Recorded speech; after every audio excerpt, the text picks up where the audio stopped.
Hi,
how are you?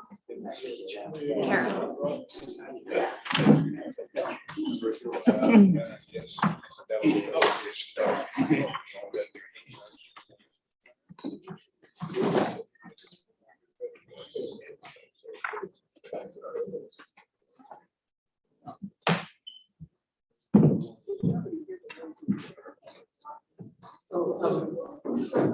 Trying to do good, doing well.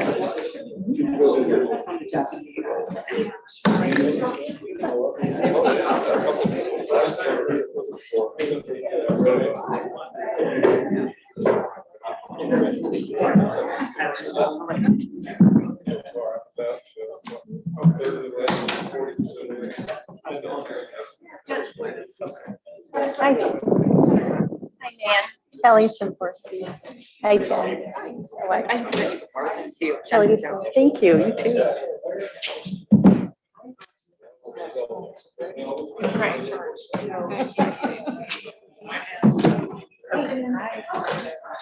The short straw. Hi, how are you? Good, good to see you. Oh, we're all. I don't know. Oh, yeah. Check out. Oh, yeah. We're going to go ahead and get started. Are we? Hit the record button.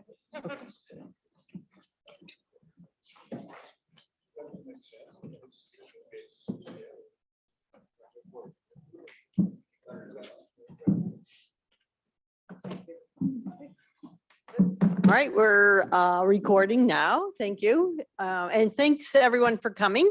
I'm glad to see that we filled the table once again, and we have a few people on the call and streaming in.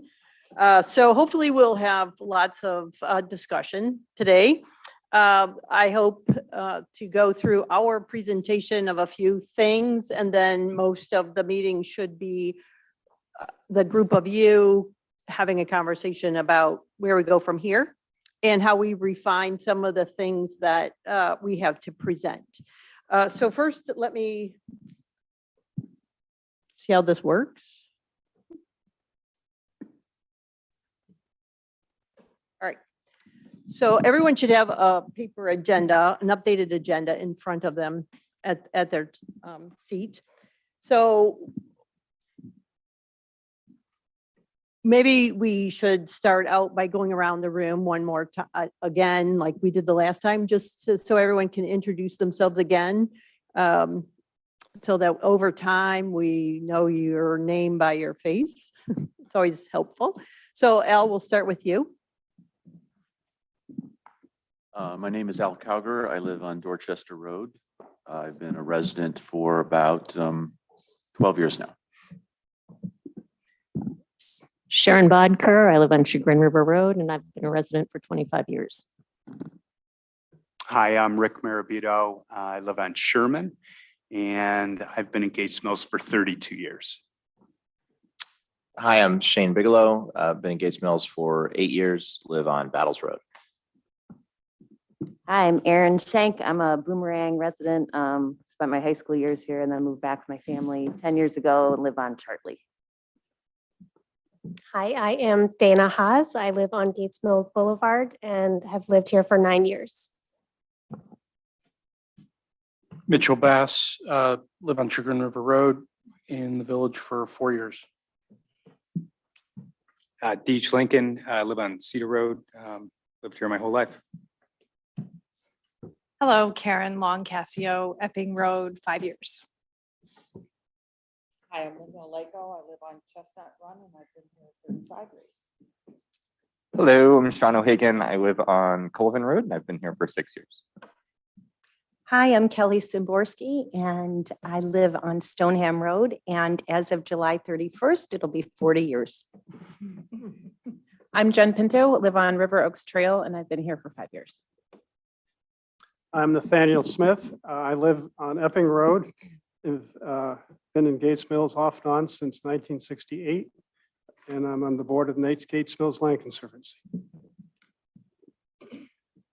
Will Kraus, I'm a resident of Robinwood Lane and I've lived here 7 months. Newbie. I'm Ann Zell. I live on Chagrin River Road and I've been here about 14 years. I'm Lindsay Steinbrink, and I've lived here about 20 years, and we live on County Line Road. I'm Sarah Sitterly, and I'm with CT Consultants. And I'm Chris Hopkins with CT Consultants. And then we'll let the members, committee members introduce themselves as well who are online. Elizabeth. Hi, I'm Elizabeth Horvitz. I've lived in Gates Mills for 2 years and our house is on Berkshire Road.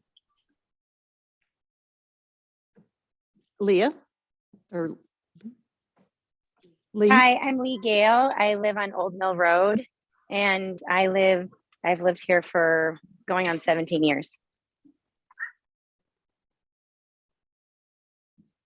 Heather. Hi, I'm Heather Elmer with Chagrin River Watershed Partners. We're a nonprofit organization that works with the village of Gates Mills, and the village has been a member of our organization throughout our 26-year history. And Sean. Hello, everyone. Sean O'Brien. I live on Epping Road, and I've lived in the village for 30 of my 41 years. Is there anyone else on the committee who is online? I'm not sure I'm seeing the end of the list. No? Okay. All right. Well, thank you. Thanks, everyone. So I will go through the agenda really fast so that we can just have an understanding of what we hope to accomplish tonight. So in a few minutes, I'll give a few highlights over about meeting number 1 and also touch upon some of the process highlights. So highlighting some of the things about how we're going from the beginning to the end, working our way through this planning process. And the next then we have some things to comment about on the survey results, just to let you know that we did send out the initial packet, which was just pretty much a straight reporting with the graphs and 4 of the written responses.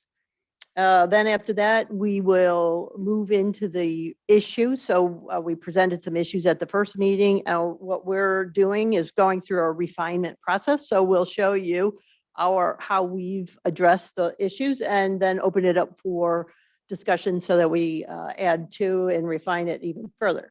And then next on the list is what we're calling a first cut of, actually we have a long-term vision statement for you to react to and add to, and then also what we're calling aspirational goals. So we'll go over those and then have some lengthy discussion hopefully on that as well.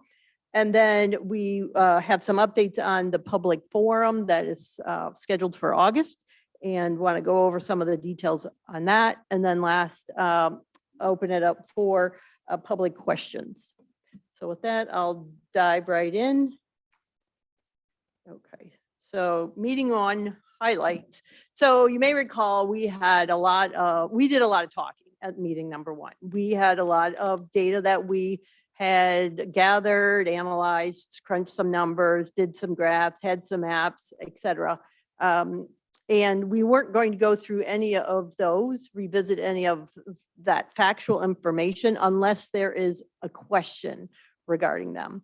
But what I wanted to do, from my recollection of the first meeting was there was some question as to whether or not we were covering enough and getting into enough discussion at that first meeting.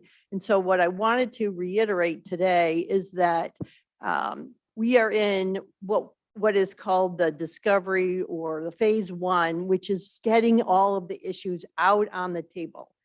And then also, once we understand the issues and at the same time understand the assets and what people appreciate and love about Gates Mills, then that helps us to think through and develop the goal statements. And one of the things, I know there were some things, topics on the survey that talked about strategies. What I want to avoid tonight is discussing strategies, because my experience in doing this over 30 years is that when you jump right to the strategies, you keep in your mind your understanding of what that strategy entails. And so what I want to do is I want to make sure we all are on the same page in terms of what the issues are and then what the goals are. Because when we have those in mind, then we can start to discuss more comprehensively, how do we achieve the goals? And how do we address the issues by the strategies that we would want to achieve with the goals? So with that in mind, are there any questions regarding meeting number one or the overall process?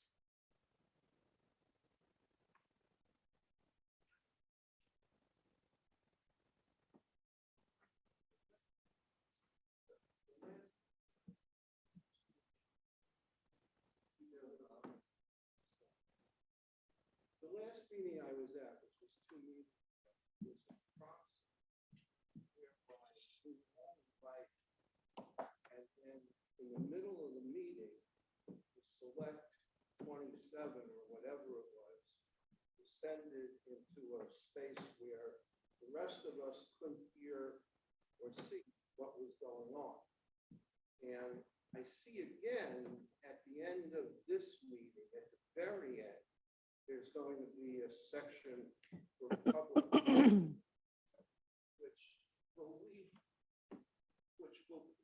no time, or most of us will be gone. I've never. Excuse me, I'm just going to finish. Excuse me. I've never been in a situation where a whole group is invited, and a segment of the group. I understand for time constraints, maybe the whole group can't ask questions, but why can't the whole group? I will explain. We are on a limited time. So the way this process was set up at the very beginning, when CT was hired by the Village of Gates Mills, it was to undergo a planning process. So there are various elements of the process. And one of the engagement elements in terms of having discussion and moving forward through the process is this Citizens Advisory Committee, or Advisory Committee for short. And so the way these meetings are set up, they are open to the public, but the discussion is among the committee members, the people who are sitting around the table. So, and we do that for a very intentional, we're very intentional about that, because we have an agenda to get through tonight. And the goal, as I mentioned earlier, is to address the issues and to address the first cut of the goals and have discussion. We have a very limited amount of time at the end for public comments and questions. You're always welcome to submit questions. And we'll do our best to respond to them if you have a question that doesn't get addressed tonight. So with that, does anyone on the committee have any comments or questions?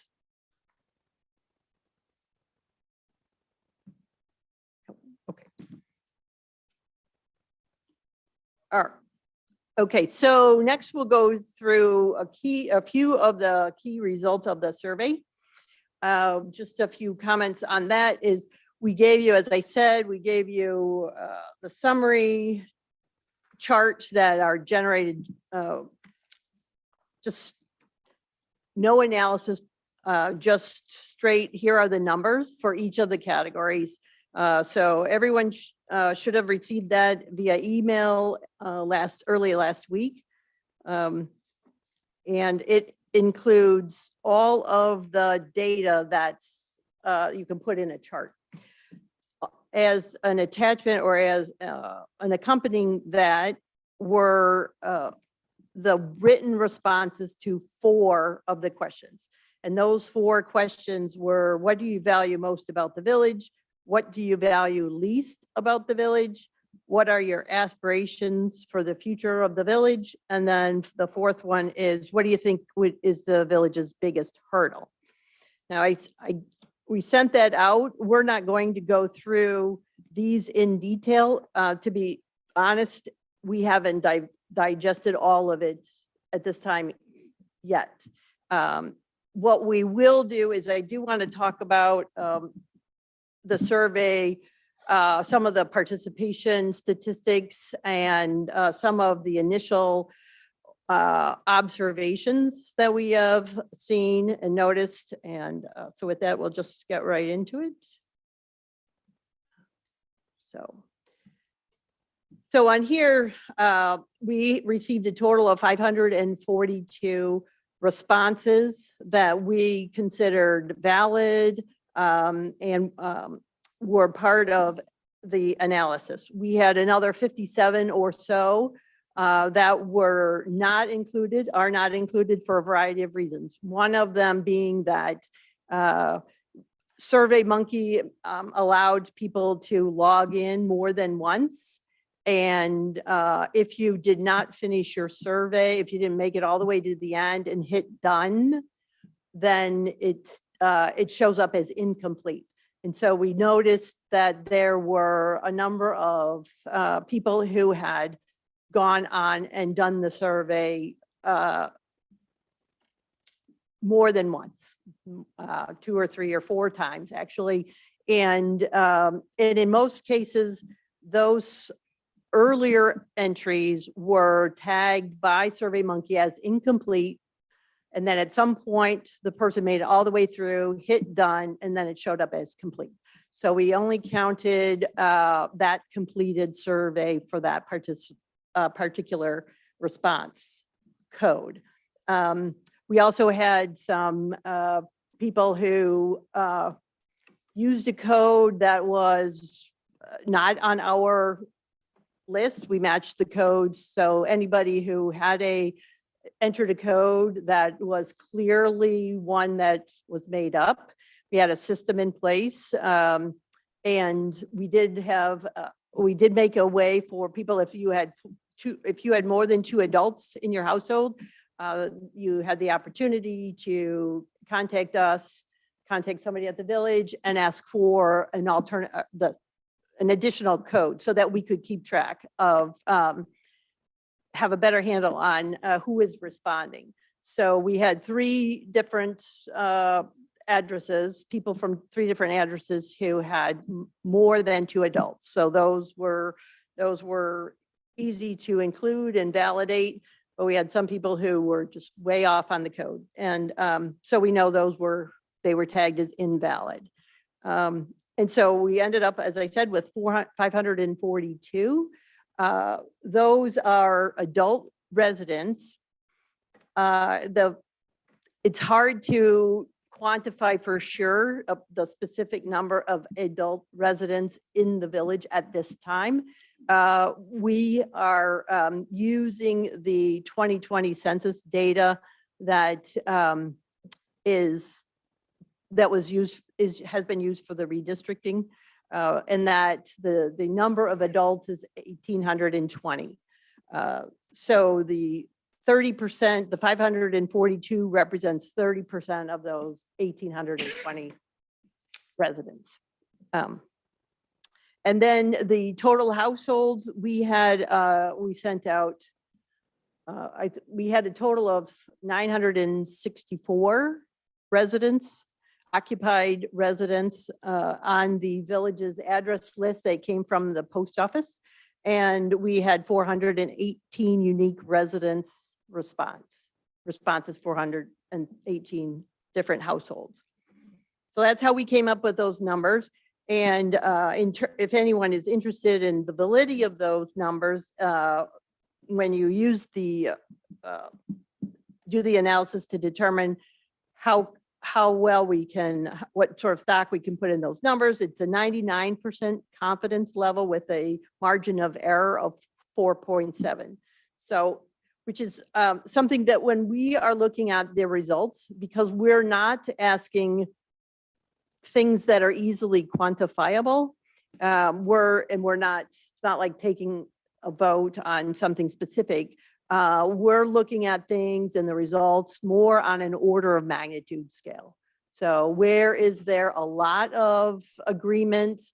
Where is there a lot of disagreement? So so one of the things that's nice, was very nice for us to see, is that there are a lot of amenities, a lot of aspects about the village that there's, you know, when you add up all of the satisfied or very satisfied, or it's very good and good, somewhat good, when you add that up, many of the amenities in the village are over 90%, that people are satisfied in some degree. So there's a Chris? lot. Yes.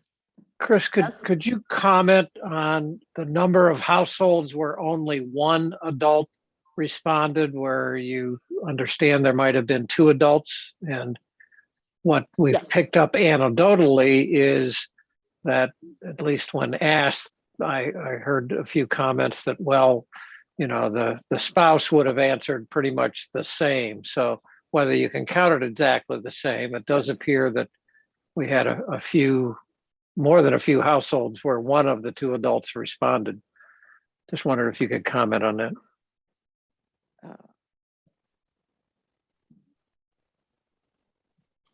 I was trying to see if I had a chart for that. I don't, but what Chip is referring to is we had people who contacted us and wanted to know if one spouse had already completed the survey, if the second spouse needed to. And one of the comments was, well, I just saw my husband spend 30, 45 minutes on that. And if I agree with him, I don't want to do it. So that's where, in some respects, you know, it makes sense to look at it on a population basis, but on the other hand, we also tag, and we can separate when we get into the later on, get into more detailed analysis. We do have a system in place to pull out at random if there's more than two responses per address, to look at on a per address basis. So a way, if we reach a point where it becomes important to figure that out, to see if there's any distinction among the responses. So the next, this slide here now gives you an idea of how evenly distributed or not the responses were throughout the village. And so the neighborhood map is on the right side and covered up. Is that on my?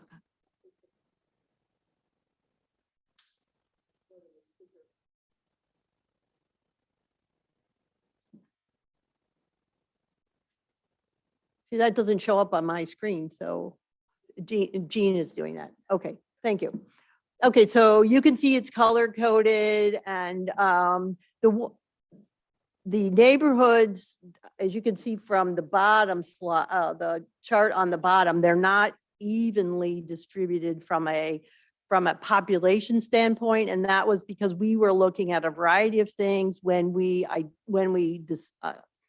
carved up the village into neighborhoods. And one of them was natural boundaries. And so the river is a natural boundary. You know, if you're going to go to your neighbor, go down the street to your neighbors, the river makes it difficult to see your neighbor cross the river from you. So that's why they're not of the same size.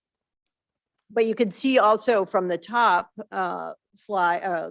graph how we did get different response rates, and we can make some guesses as to why that is. But more importantly, when we go to the next step in August, when we do the public forum and the neighborhood meetings, then one of the things to make an effort is to make sure that neighborhood 7 and neighborhood 1, that people from those neighborhoods have a chance and are encouraged to come to the public forum and their neighborhood meetings to make sure they have a chance to weigh in. A couple of characteristics of the respondents to see how closely the people who filled out the survey match the population as a whole. And some of the interesting things are, as you can see on the graph to the left, the age of the respondents was almost 50% people 65 and older. They also are a large portion of the population of the village, but the response rate was substantially higher. So the ones in red that are showing where I think they were significantly underrepresented. So as you can see, the younger population, people who are under 35. And again, we can speculate as to why that is, but knowing that they were underrepresented in the survey, it gives us a chance to also then make efforts over the course of the next few months during the public forum and the neighborhood meetings to try to reach out to younger adults.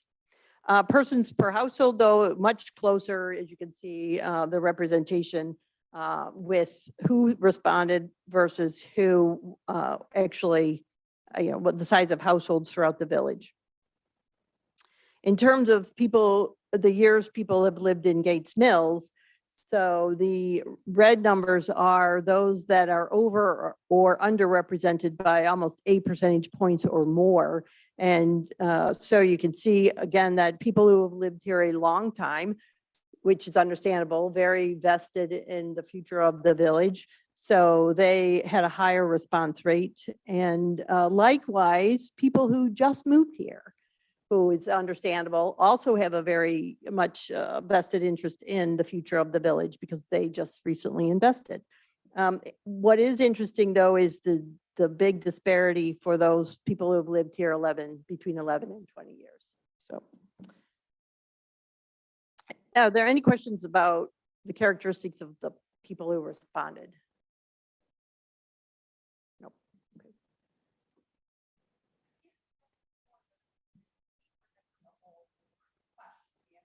The questions that when I ask and stop during the presentation are for just the committee, the people sitting around the table. All right, so I have selected just a handful of the responses to highlight, just to point out a few things. So one of the surprising things I would say, well, first let me back up. So the survey is just one element of our process in getting public feedback.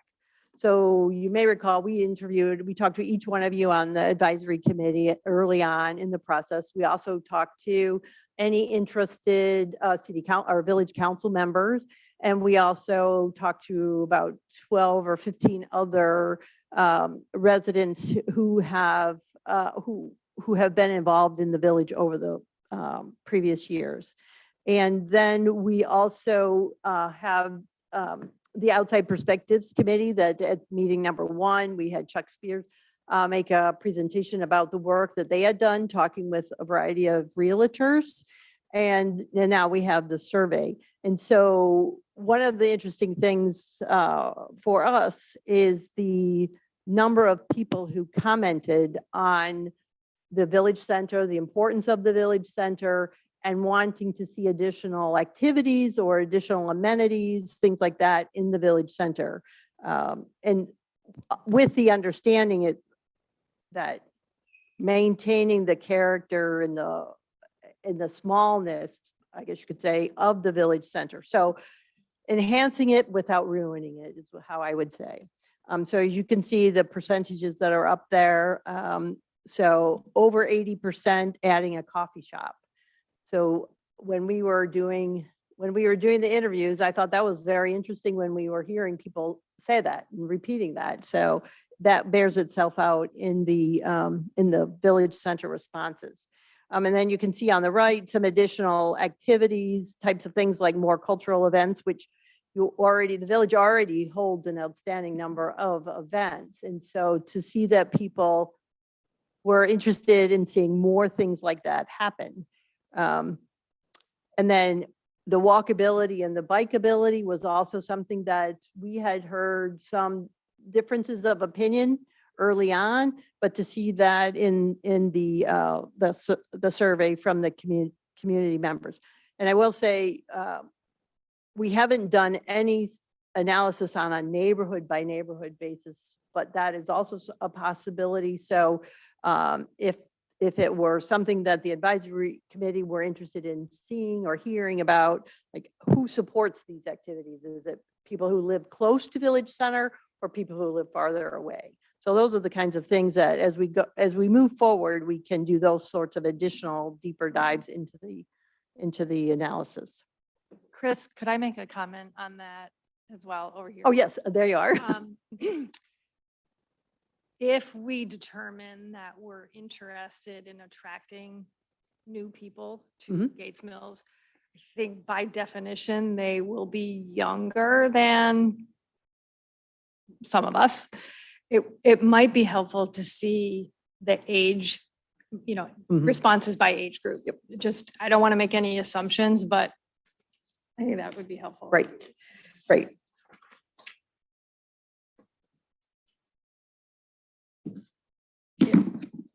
Okay. And just one of the interesting things for us anyways was to see how people felt about their neighborhoods. And the walkability one, even though it's very high, it's almost 80% of the respondents were satisfied, somewhat satisfied, or strongly satisfied, or very satisfied, that it was the lowest out of all of them. So, and it's understandable, when you are spread out like Gates Mills is, it's hard to provide sidewalks, and not everybody wants sidewalks because they tend to have more of an urban suburban feel rather than a rural feel. But there are ways to reach bikeability and walkability while still maintaining rural character. So that's, in my mind, my first cut is that walkability, bikeability is one of those issues, and we have it on the list. Future housing development. So, oh, go ahead. Do you want me to go back? I thought I had a great, okay, are we going to get a breakdown of that last question by neighborhood? Because I think a question about walkability very good might differ depending on who's living where. Yep. Yep. That's exactly the kind of thing that, yep. Just if you can go back one slide.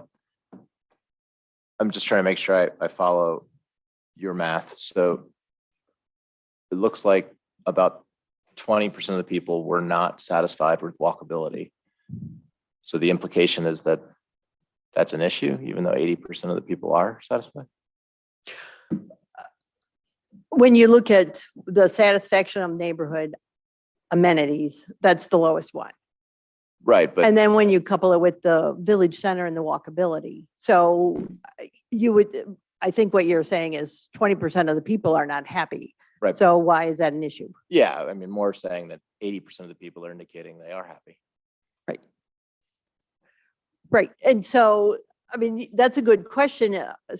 But again, when we look at things and piece the different things together, then it's a question of, do we want to investigate that further through the public forum aspect? Okay. So we included a few questions on housing development, and some of them where we were not surprised at the responses. And part of it really was, part of the reason for asking the question was, they're twofold, actually. How are people reacting to these 5 questions without a whole lot of background? And we, as a committee, I think, struggled with what's the right question? How do we pose the question? How much detail should you give? Or should we provide? And we pulled back and we asked some very basic questions.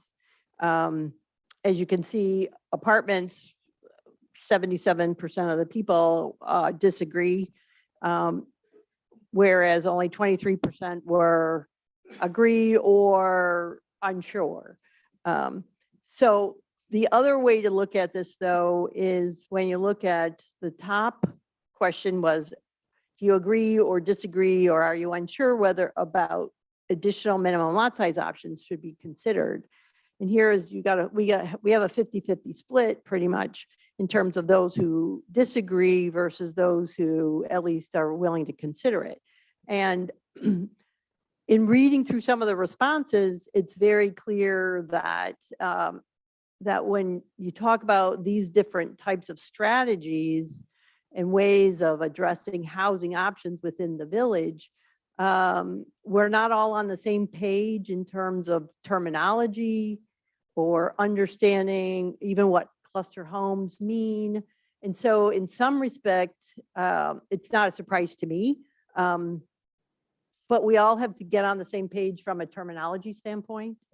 And also there's in looking at the responses, it's clear there's, without any sort of limiting language, there's concern that it could be in, quote, my backyard. And so this is one of those that I think that needs to be further explored in ways that are very sensitive to the fears of the community. Because when we get to the issues and the goals, there is this competing goal in terms of making sure that the village continues to attract people, new residents, and as was pointed out, younger residents, while at the same time retaining all of the things that everyone loves about the village. And so that in my mind, that is really one of the key things to address throughout the rest of this project. Can I ask a question? To me, agree and unsure are pretty different sentiments. Is there any reason why those aren't split out and why they're grouped together? Because in my mind, it's that I don't know enough about the topic to tell you whether I agree or disagree. So I was looking at more people who were saying, I oppose. I disagree with this concept. And so just one thing about, just how we know that people everyone's not on the same page about what the village regulations are. Someone disagreed with all of these statements and said, I want us to keep the 2.5 acre lots, minimum lot size we have. So we know, obviously that's 97% of the village is zoned for 5 acre lots. So we know that there's some education that can be done as part of the public forum and as part of the neighborhood meetings. And again, not to imply that this process is pro-development. This process is about achieving the long-term goals for the village and figuring out ways that we can achieve both goals. So, Chris, any other? I do have a question. Mitch. Oh, go ahead, Sharon. Are we going to resurvey the question then? So the way we have 2 public forums, one coming up in August, and then some rigorous efforts on neighborhood groups coming, and over the course of a week or 2 weeks after the public forum, really doing a deep dive with each neighborhood and having neighborhood conversations. And then we will have a second public forum. So we're not resurveying, because the whole idea is that this committee will do a lot of soul searching, I guess you could say, and just deep discussion that is an educational process in and of itself. So bottom line is that it's not a quote democratic process where at the end it gets voted on. This committee will decide what is in the final product. That's interesting. It's the way that I've done it for 30 plus years. I don't care. Okay. That's fine. That's fine. Slide, previous slide. Yep. So my read on this slide was that these questions related to a person's specific neighborhood they lived in. Right. And so when you see that response in terms of walkability, it's within that specific community, but it doesn't address the issue of interconnection between different neighborhoods within Gates Mills or connections to North Chagrin Reservation as an example. So I think that you have to really understand that response as it relates to a neighborhood is not consistent with the responses you've seen other parts of the survey. Good point. All right, thanks. The other, we had talked about 50% being a success. Obviously, we're a little below that. I mean, another 57%-ish could swing a lot of these issues. So outside of the groups going out into the different neighborhoods, to Christine, who just spoke. Sharon, sorry. It would, now that I'm seeing some of this data, it seemed to make sense, not necessarily to put a hard stop on, but allow people to maybe continue to provide some survey input on maybe their own schedule, or as people come to meetings and get some more feedback of things. We just might see some of the data change, just a thought, so. This has come up a couple of times about, the next steps with regard to input from the village. So it's probably worth, thank you. It's probably worth saying that the town hall meeting where all of the villagers will be invited to hear about the issues that come from your deliberations will be on August 15th. It's a Monday evening at 6 p.m. Following that, we've been working with volunteers in each of the 10 neighborhoods to coordinate a neighborhood meeting, most likely here in the community house, where smaller groups will be able to discuss these issues and bring feedback to the advisory committee. And then we don't have a date for the second town hall meeting, but it'll be after you have a chance for that input. So, there'll be some lively discussions about these issues with people that are interested in attending. And we've got a variety of ways, communication from the village, but from neighbors in these different neighborhoods to encourage as much participation as possible. Are there any other questions regarding the survey logistics or what you've seen so far? Yes. I guess the one concern I have is, especially in those neighborhoods where there was a lower percentage of response rate, sometimes that's an indication of people who are so dissatisfied, they just feel like if they answer, it won't matter. So why bother, especially since this took a bit of time. So I'm not sure how we address the issue of apathy or giving up. But as somebody said earlier, if you add in some of those response rates, that could significantly change what people like or don't like about some given categories. And the people who are dissatisfied and feel that their voice is not heard might very well be those people that could tip the balance on some of these questions. So I don't know how we address the issue of, is there indeed apathy or dissatisfaction? And if so, what do we do about it? So I just would remind everyone that your role on the committee is to raise awareness, talk to your neighbors, and discuss these things because we don't have the budget and the time to do multiple surveys.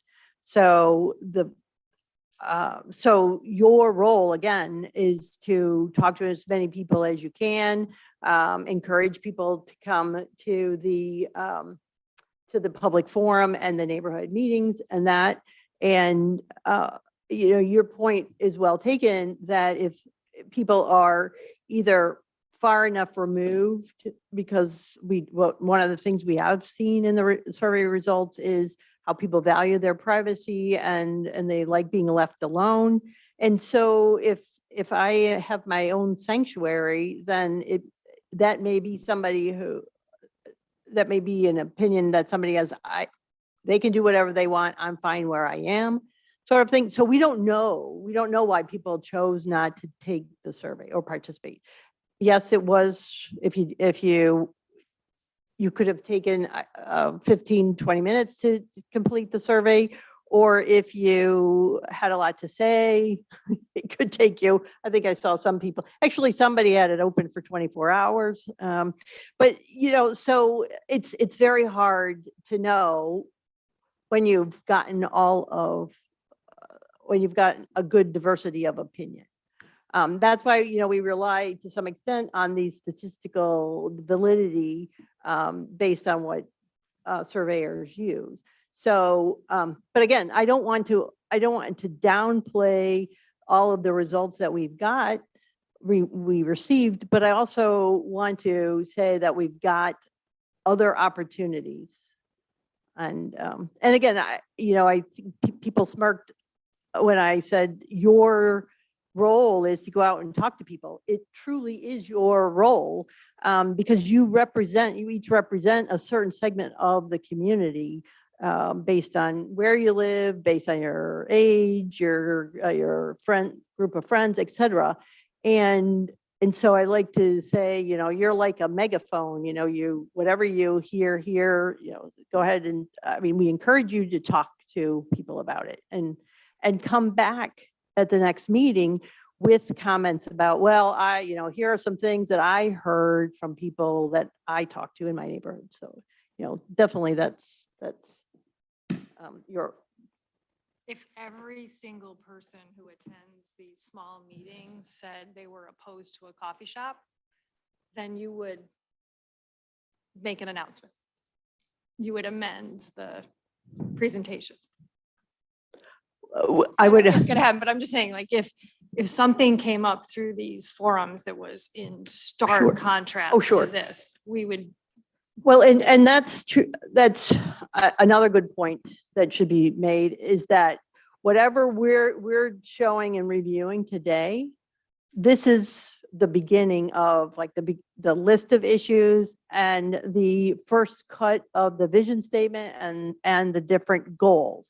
And the idea is that over time, things will be further developed, further refined, tweaked here and there, so whatever the rest of this that we're going to go over is just that. It is a work in progress. And one of the things, that's a good segue then into the issues. And some of this is a repeat of what we showed you from the first meeting, but with some enhancements from what we heard from the survey. And so that's how the process works. It's a building process and refinement. Okay. Chris, could you just repeat which neighborhoods were the low? I know number 7 was one, and what was the other one? One. Okay, thank you. Kristen, in your experience, what's a good response rate? Is this pretty typical? This is 40% of households is a good response rate. Yes, and actually on a mail survey, a typical response rate is 10%. Not typical from what I've done in my career, but when you look at what to expect from a mail survey, it's about 10%. And we sent it to everyone in the village too. So, okay. All right, so just want to run through some of these pretty quickly. So issues related to the natural environment. So as I said, one of the things very clear on the survey is the character and the low density and the natural environment, it's beautiful. And that's what people, 90+% of the residents we heard from.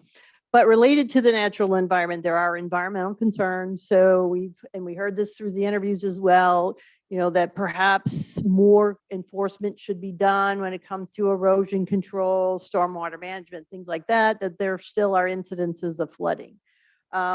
Tree canopy, at the last meeting, we showed a map that indicated that Gates Mills actually has lost tree canopy. And I think someone pointed out that it's not necessarily related to new construction, but perhaps tree diseases, loss of trees because of that. But there are, someone had commented on enforcing the tree cutting regulations that the village has already adopted. Then very important to keep this natural beauty by balancing preserved land and developed land. And then the Gates Mills Land Conservancy, we know that there were some funding changes recently. And during the interviews, there were a few people who raised the question as how much land in the village should be taken off the tax rolls and conserved from either by ownership in the Land Conservancy, the village, or the Metro Park. So that's something to be discussed further related to the natural environment. So I'm going to go through these and then open it up. Okay. All right then. Related to the village center. So these were things that, again, I was surprised to see the number of people who supported additional activities in this area. More places to gather, more places to meet and greet, and casual things, more recreational opportunities. One of the things people said was, what is this? I mean, so just branding the village center would be helpful. Uncertain, there are a couple of buildings that are out of the village's control. So the post office, if the post office closes, then it is within the realm of the village to put parameters in place on what can happen in that building from a land use and zoning standpoint. The same way with the Gates Mills Elementary School, if it closes, which would be also outside of the village's control, then it makes sense for us to think about what should happen with Gates Mills Elementary School if it were to become available or to be empty. Concerns about more development and what sort of parking issues would come of that. And then also we heard from people about, yeah, it's great to do more things in the village center, but for villagers only, and not to open it up and have outsiders come. So that's something to be discussed. And then the other one was hard to get here on as a pedestrian or on a bike. Related to housing and attracting new residences.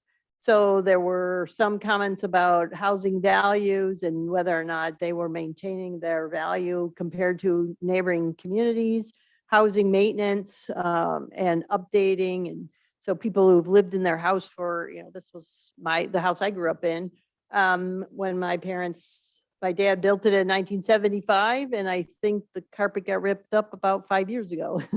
So, so those sort of things, some of them are all just, what are they?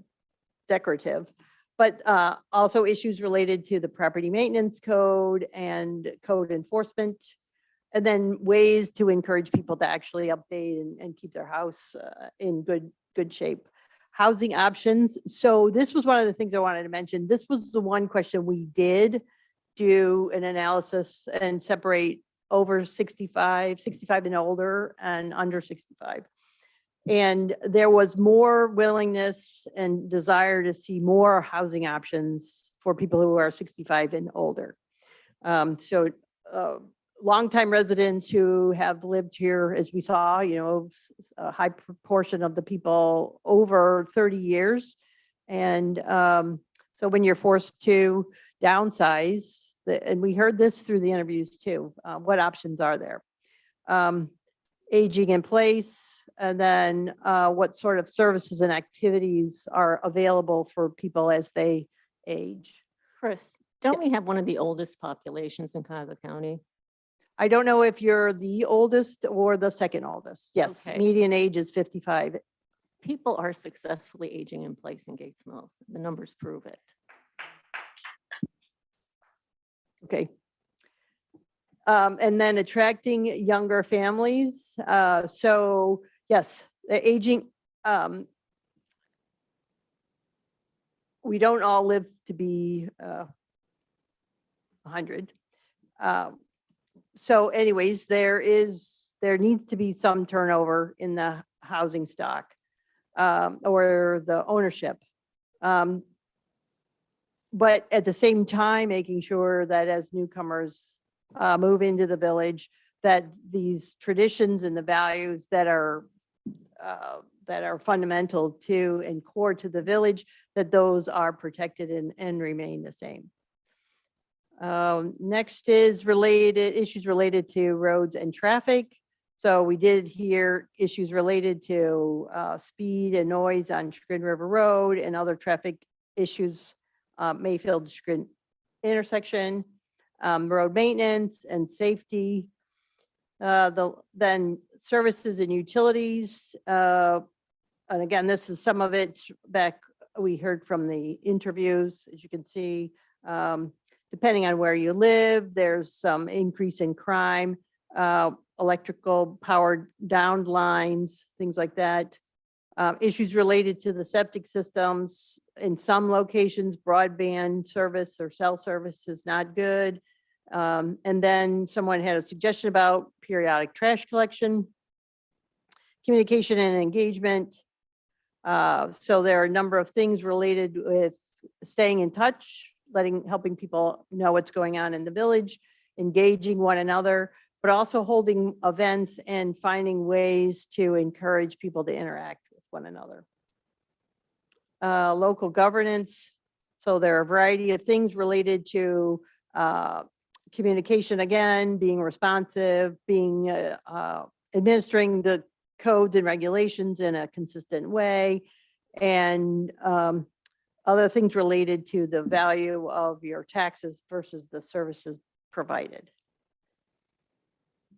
So with that, we'll open it up, and with this, we'll go around the room so that everyone has a chance to weigh in. And Deej, we'll start with you. If there's anything based on that quick summary of issues, if you have one thing to contribute, and then we'll go with Karen, we'll go around the room that way. So if you will, just identify one thing, because I'm sure we don't want you to say 10 things and then take up what 9 other people might say. Well, I'm struggling still with both the age breakout and the neighborhood breakout, because I don't know that people read some of those questions as Gates Mills is a neighborhood or where they were specifically, even if they hadn't, were instructed to do so. I view Gates Mills as my neighborhood. So, and to that point, I really think that one of the issues would be to get a greater diversity in the available housing that's here.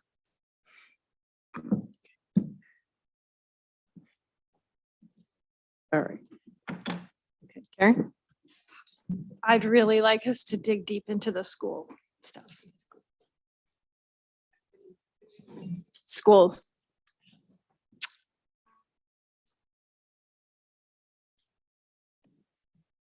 I think the issue about conservation of the village as a whole is really important in the future of housing options as it ties into that.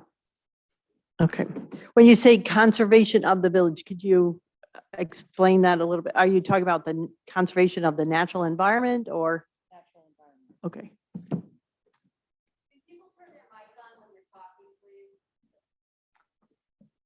When we think about the natural environment, I'd like to broaden the discussion to not just land use practices, but village practices as a whole. I think that we should be we should be thinking about our energy use, both municipal uses. We should be thinking about what we're doing to encourage residents to adopt renewable energies. We could be incentivizing, we should be making a permitting process easier. Like we should be thinking about our practices about energy use at the municipal level and the residential level. We should be thinking about natural systems and ecology in a holistic way.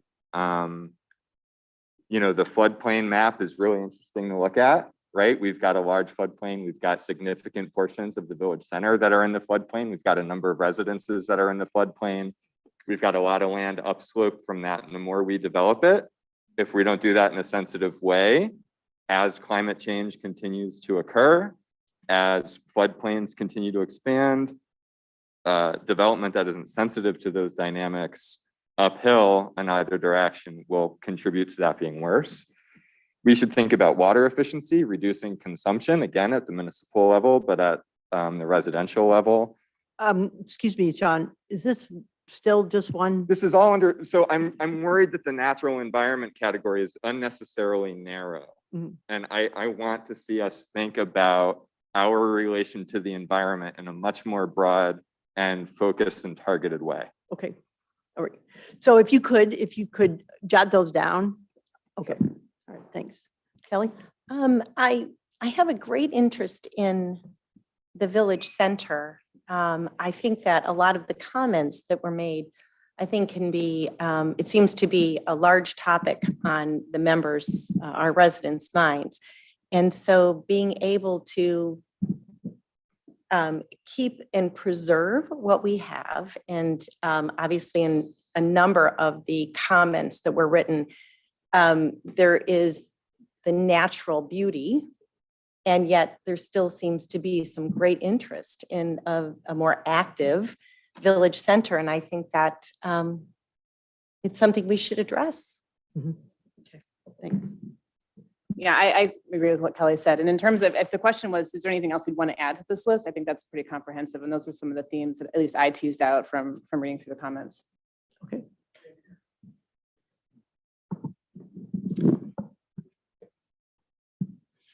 So I found the reading the comments section of the survey the most informative.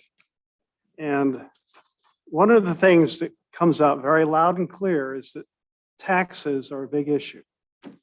It's the most common comment that people are concerned about taxes. But what's interesting is that it's also tied into our education. So there seems to be a recognition that the taxes we pay are predominantly going to the Bayfield School District. And there seems to be a general feeling that we're not getting value for investment. With 48% of the respondents over the age of 65. I'm just saying that's what's coming across in the survey. With 48% of the respondents over the age of 65. Okay. All right, so thank you. Will? I think it's very thorough. I really don't see too much more to add. The one thing I just stressing is accessibility to the river, which is people really want more of that. And there's a step in that direction with the little pullout on where there used to be a pedestrian bridge over near Berkshire and Chagrin River Road, but so that's a village property, and I'm glad that it's signed now that we can use that. So. Yeah, I agree that the list is really comprehensive, and I think some of the other comments that folks have made have really resonated. In terms of the thing that I'm maybe most interested is attracting new residents, and I see that as broader than just housing. So that's a factor that a lot of these issues then, impact. Also, as we go around the room and you're later on the list or later, if you don't have anything, you can always say pass. You can always pass. Pass. Okay. All right. Al? I guess a question for later consideration and an issue. The issue would be there are significant parts, not a large part, but significant parts of the village that are not residential usage. And this doesn't list how to deal with any of those, and that they can have a major impact on the residential areas. So Thank you. the question is, I'm still very confused about this whole age issue, because on one hand, we want to attract new people, but everybody's happy with the fact that we've been here so long that the average age is 55. So do we really want to attract new people?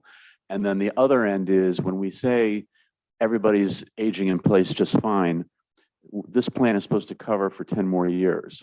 Everybody who's in place just fine now may find themselves in 10 years completely unable to live in their home. And is that something we need to think about?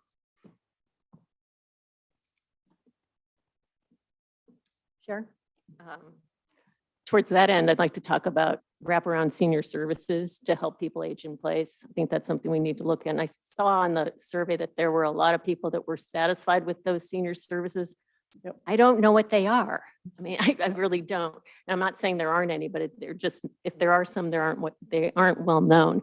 And the other thing is to Sean's point, with sustainability and the environment and all that, I'd like to see a master plan for our stormwater management. It's long overdue. I think access to the river, a couple people had said that, and I do think there's an issue about taxes. It has to be an issue because whatever we come up with, you need to pay for it. So it's an issue.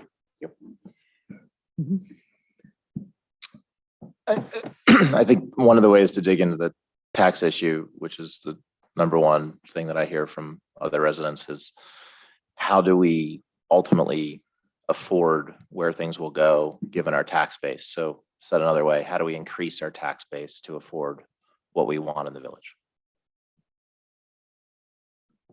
I'd say the walkability, bikeability, just to enjoy the natural beauty that's around us, and also to tag along on the vibrancy of the downtown village center. I know from talking to 5 or 6 friends on our street that coffee shop is a huge yes in our specific area. So, okay. I'm just going to pass. Okay. I think connectivity of the neighborhoods, I guess you could put under the roads or traffic, but I would like to see that. I mean, there's beautiful areas of the village that I frankly only see driving or coming to the center, so. Okay. All right, and there are a few people on the call. If you raise your hand if you have anything to say, once we see you. Okay, does anyone on the call have, Heather, you want to go first?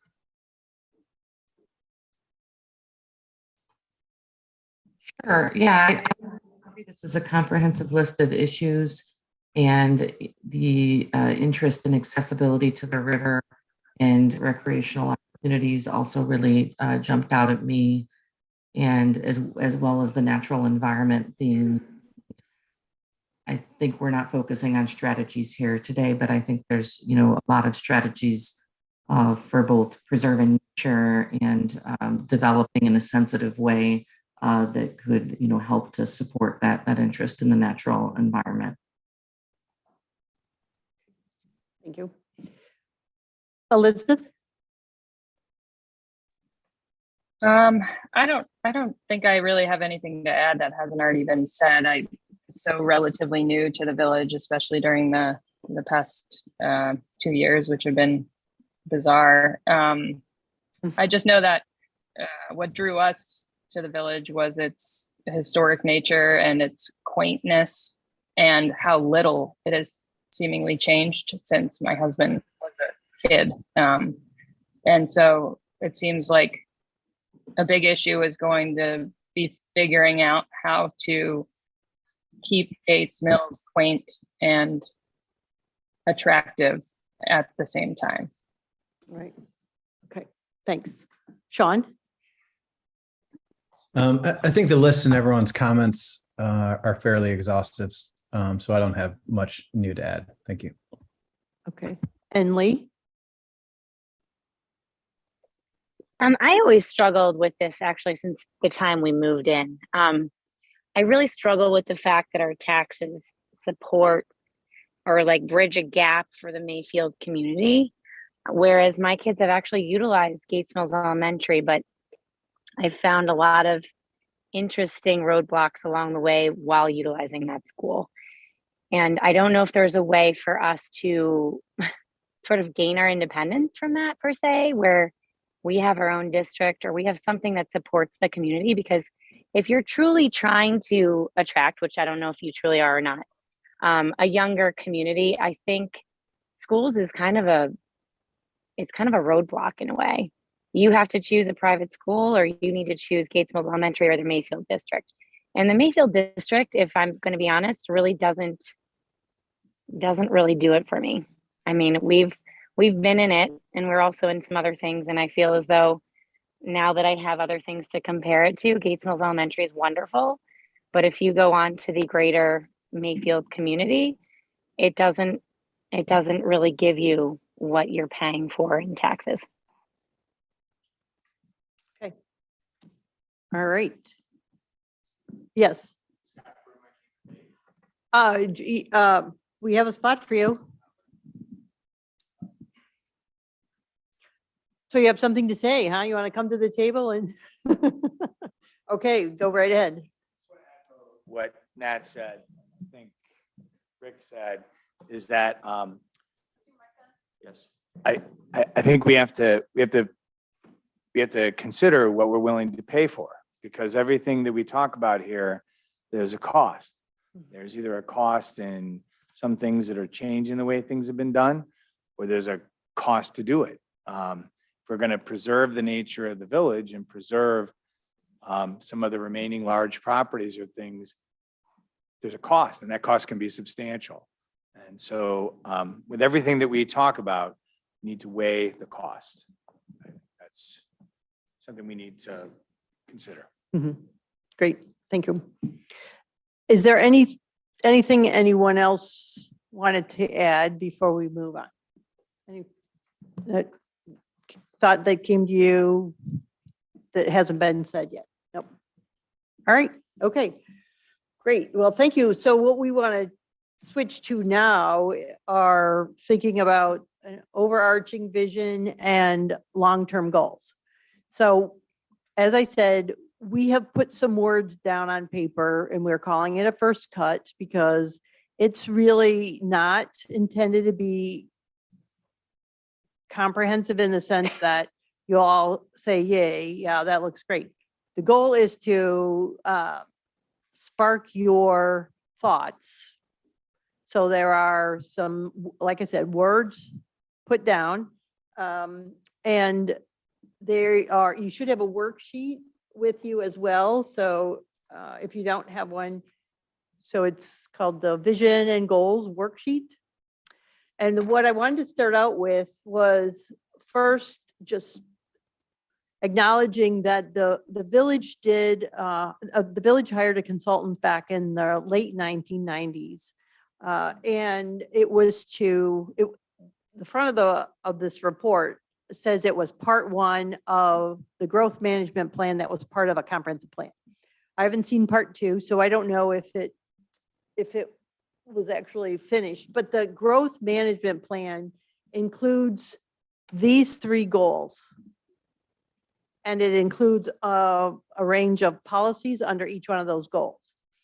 So I just wanted to bring these to your attention that these are something that the village adopted back in the late 1990s.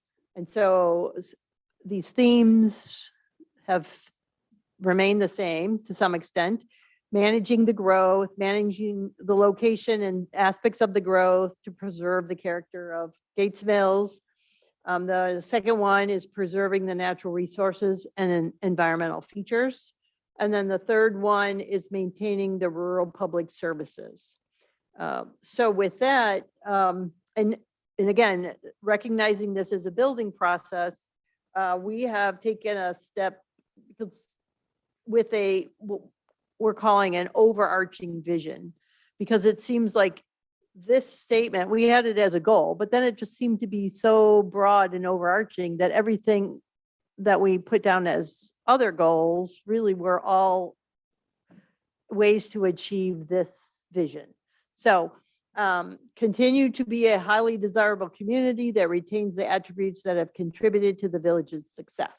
And so we've got 3 different bullet points that from our frame of reference, that add to and are the attributes that have contributed to the village's success.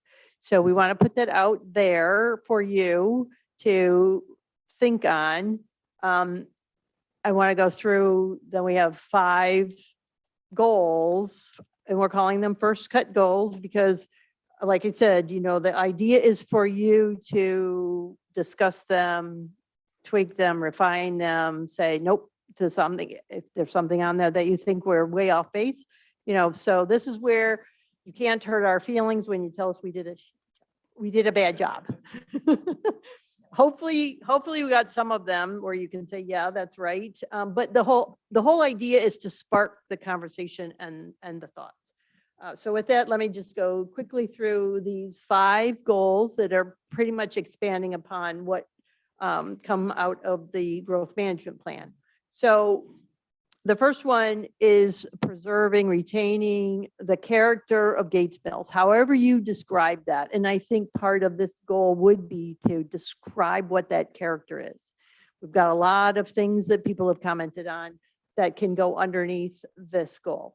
Second one is about the environment, and as Sean said, expanding upon that, but it's all about how the first one is, yes, the natural environment contributes to the character, but the natural environment also can be considered a fragile space in the sense that you have to be proactive in making sure that you don't have slippery slopes or flooding, soil erosion, things like that. So number 2 is more about how do you protect the environment from being damaged, or how do you use the green infrastructure in ways that benefit the village. The third one is talking about village center. And again, these can all be wordsmithed. I think the purpose of this is to really try to get the concepts down. But this is talking about and building upon the comments we heard through the survey about how important the village center is to pretty much everybody throughout the village. As a place for community interaction, all of the events that are held, as a way to really create and maintain a sense of community throughout such a 8 square mile community that you are. Number 4 is enhancing the housing stock, housing choices. Now here's where, I'm sure we can refine this more and more, but attracting, maybe it's not so much younger residents, but you do have this natural life expectancy where people end up either dying or moving on. And so it is necessary to make sure that you do have people on a regular basis replenishing village residents. And then number 5 is the community amenities and services that support a high quality of life with the right balance of services for the taxes paid. Chris, can I say something real quick, just to your point? So I was involved with the Outside Perspectives Committee, which was going out and talking to local realtors and seeing what the feel is out there. And they said that 30 to 50% of their clients that look at Gates Mills were in that 40 to 50 age group. So that's precisely what we're talking about here. And I think what they want is they don't want a house that's 100 years old and that they have to rehab because they have a family and they don't want to make that investment. I understand that, different people, the thing that attracts people here is I think the privacy, the quaintness. People come here because we have a certain niche. And I think the goal of our group should be to preserve that, because you can't just keep it in today's world. You have to do something to preserve it. But there are certain things that we discussed as far as the village center, which came up quite frequently as well, that needs to maybe have some refinement, some adjustments. But I will say overall, this is a pretty great place to live, whether you're old, young, middle-aged, whatever. And I feel bad for you because this, I think we're supposed to have an open discussion here. This isn't to make any personal, stances on one way or another. The whole purpose of this is to share how we see Gates Mills. And I think we've got to stay focused on that. Do you want us to add suggestions to this list, or what are you? Do you want to start? Yes. So actually, so we can do this one of two ways. If you were ready to go around the room, we can. I gave you space to write if you want a few minutes to think about it and jot down notes. Want to dive right in? You want to give me a show of hands, dive right in, get I started? think let's keep it on track for time tonight. Gotcha. Yeah. Well, Shane, why don't you go first and we'll go around the room this way. I think we should add something about maintaining fiscal prudency with an eye towards increasing real estate values.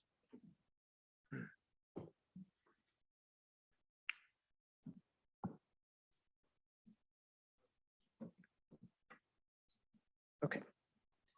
Rick? Yeah, I was going to echo the real estate values as a subcomponent of 4. And then it seems like there's a lot of discussion around schools and education. So I'm not sure where that fits in, but it seemed like there was a lot of discussion around that, and it's not really exactly in our control. Well, and that's one of it's a dilemma. I mean, we can discuss the schools, and somebody had suggested earlier on that maybe an outcome of this process would be to actually advocate for a more thorough study of the schools and how you can address it. So, it certainly we'll put that down and continue to wrestle with how the plan addresses the schools. Okay. Sharon.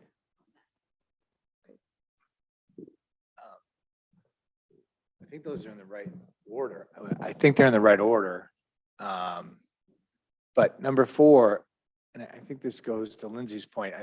Lindsay, you said that realtors were saying people were in their 40 to 50-year-old range.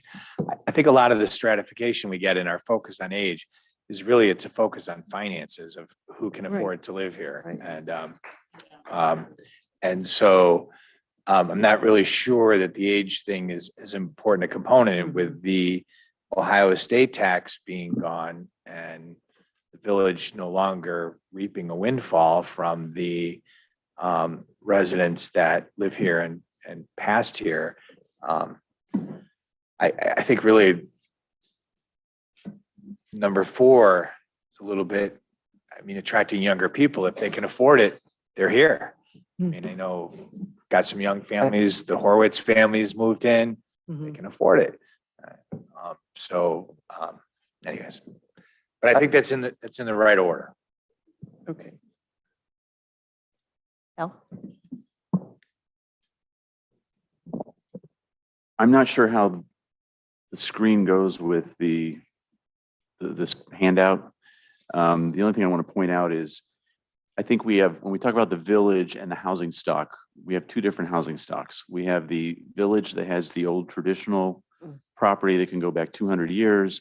And then we have neighborhoods like mine that were built in the 60s and 70s. So when you make a comment on here, like historic housing character visible from the street, that doesn't cut it in my neighborhood. That doesn't apply at all. So I think we have to keep in mind when we think about the aesthetics of our village, if you will, that not the whole village doesn't meet the same aesthetic because it wasn't developed that way. Right. Good point. Yes, thanks. I think the everything people have said tonight, it all ties to, but the hot buttons are development and whether we look at lot sizes and whether we look at downsides. And I think there's a pretty tremendous swell of people who are opposed to that. And I get it. I understand that. Cause not in I don't want to my backyard either. But I also think the aging and the older population, if people aren't complaining, which I don't think the survey is saying that people are complaining, I don't know how far we need to dive into that. As far as looking to make changes or including it in our comprehensive plan. I mean, must have missed something. I'm just saying development, if I listen to everything that's been said tonight, it's development is a hot button to include on first cut goals, how we treat that in the future. The Mayfield schools, Gates Mills Elementary in particular, and the town center. Yep.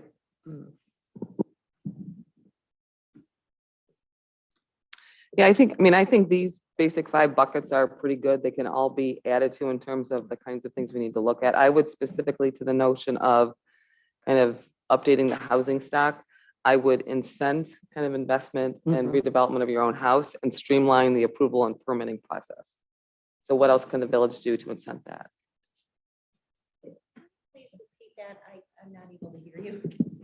Sorry, just the notion of encouraging people to invest in kind of keeping their houses up and refurbish it so that when, new buyers come in, you've got an updated kitchen or whatever it is. But I think so how the village can incent that through streamlining the permitting and approval process, which right now can be very cumbersome.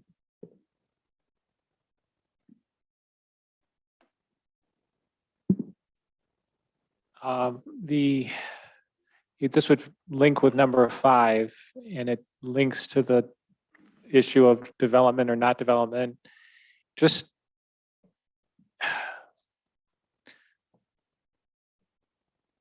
recognizing our tax base that,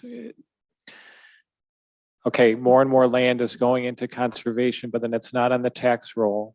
And so that how do you grow your tax base? And so one way would be some new housing, but then how do you balance that with the fact that we all want it to stay the same?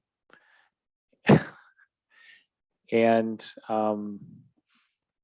so like very sensitive incremental bits of development that would, because, and I think as a committee, we need to know more about the finances as they exist, because it's like allowing the least amount of new development to keep things fiscally solvent over the long term, because that's really what we're talking about in a comprehensive plan. Like if things can't go on the way they are because it's not fiscally possible, then your choices are either adding more real estate, tax value, or increasing taxes. And so are those needed? Like how much are people willing to pay to not have something new to be developed? You can't have it all. Like, especially we have so many roads that serve so few people.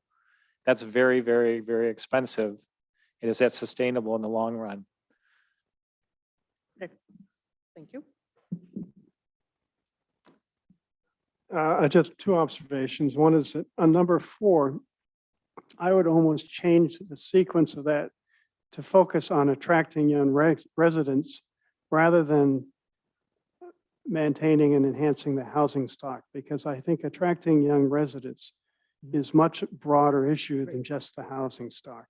And I do think that the thought process that we need to incentivize redevelopment is a key process here, because we have these beautiful lots, 5-acre lots, maybe 2.5-acre lots, and houses that could be worth 3 or 4 times what's on it right now.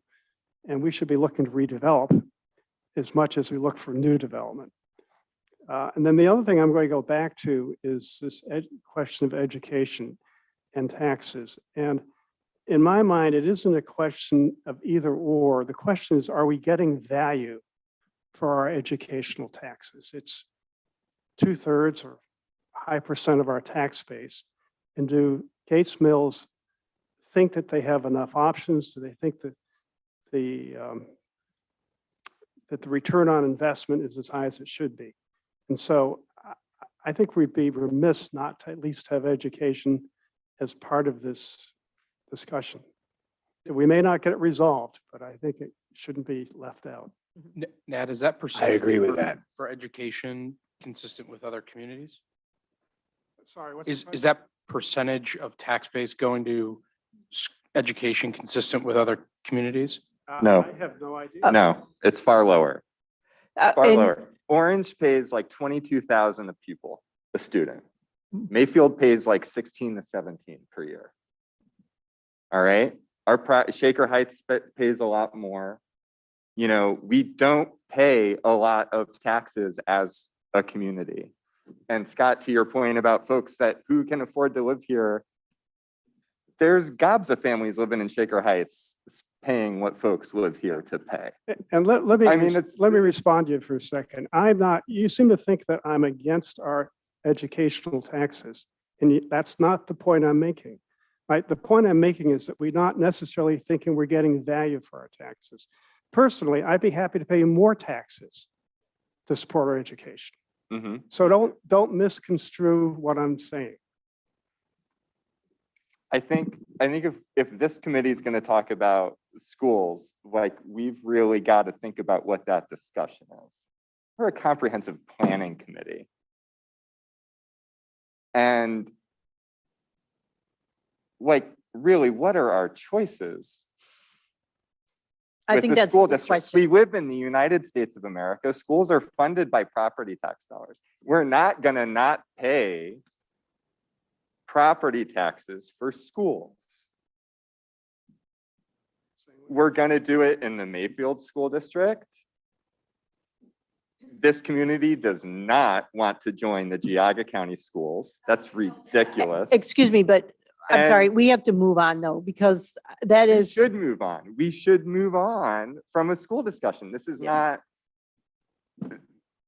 Sean, I think you've heard a lot of people that are interested in the topic, and I think the point is to bring the topics up and try to represent the community, and your voice will be heard. But at this stage, I think we're just trying to gather a list to start from.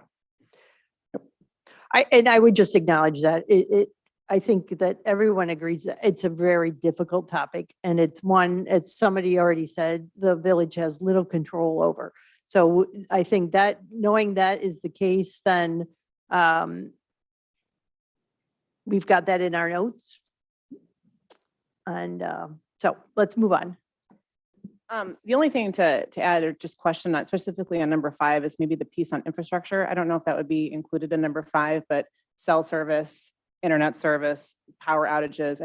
That certainly came up a number of times, and I also lose power quite a bit. So certainly something I wouldn't want to lose sight of. Okay. Kelly? I think we've covered it all. Okay. Sean, did you have something? so I think that we should focus on how we're distinguishing ourselves from other communities in the Chagrin River Valley. And I think so phrasing some of these with that in mind, I think would be beneficial. Right. Linda? I think number 4 needs to focus on attracting residents, not necessarily younger residents, because again, it's gonna go to the cost of whether or not someone can afford to live here. So all the things that we're talking about, the bucolic nature of the village, the services that are available to people, the maintenance of our roads and our homes, and the enforcement of existing regulations to keep our property values up.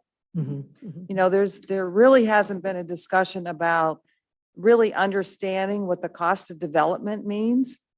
Just because you have a whole bunch of new homes built in a community doesn't necessarily mean that the revenue is coming distinctly back to the village. A lot of it does not. It's a very low percentage. And then you have to also look at the infrastructure that you have to put in order to take care of that.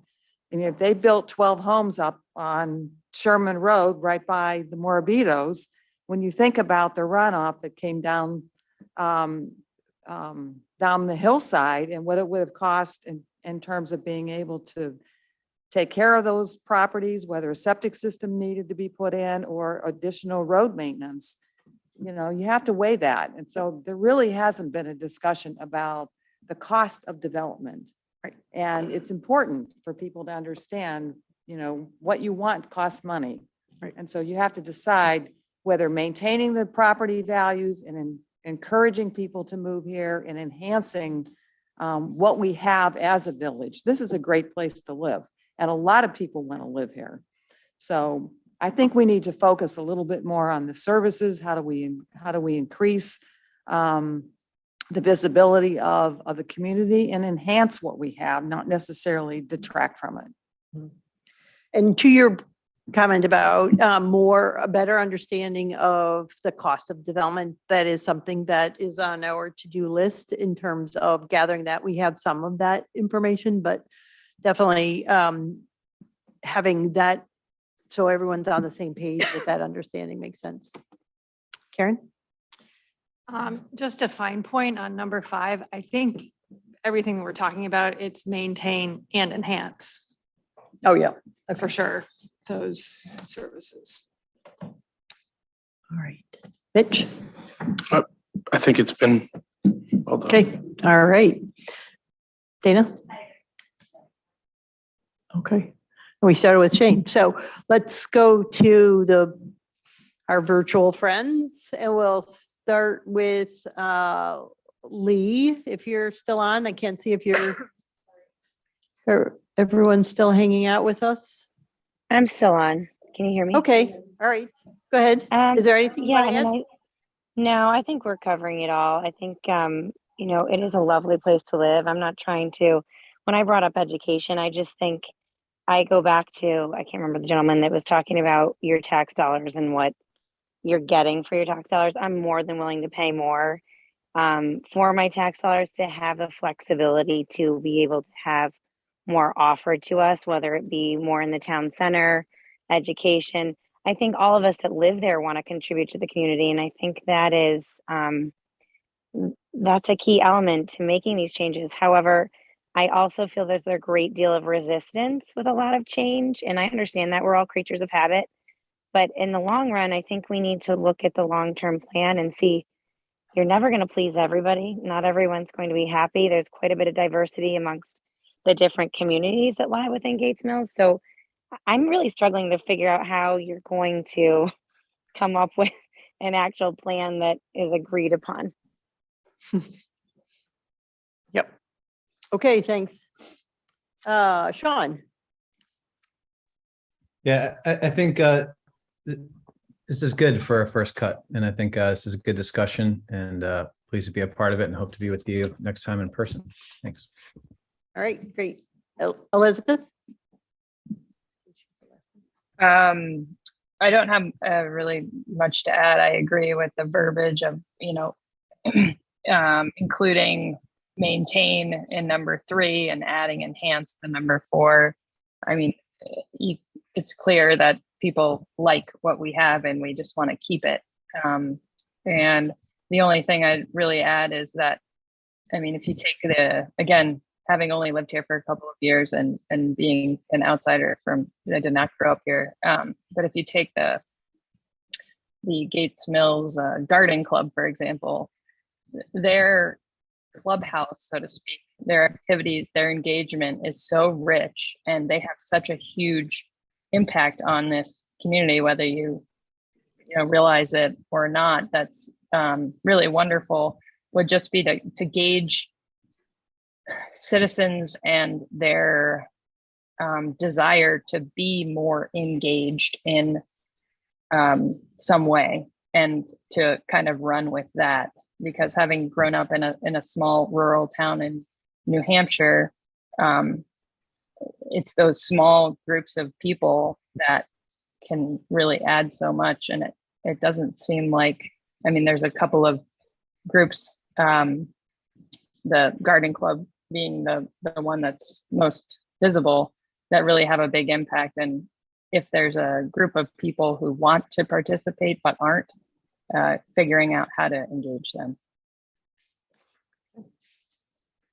All right. I'd just like to recognize Elizabeth as a past president of the Gates Mills Garden Club. Thank you very much for your comments, because we do take great pride in how we do present ourselves to the village, as well as all of the warmth and concern we really do have for our environment and the property that we maintain daily. Thank you. All right.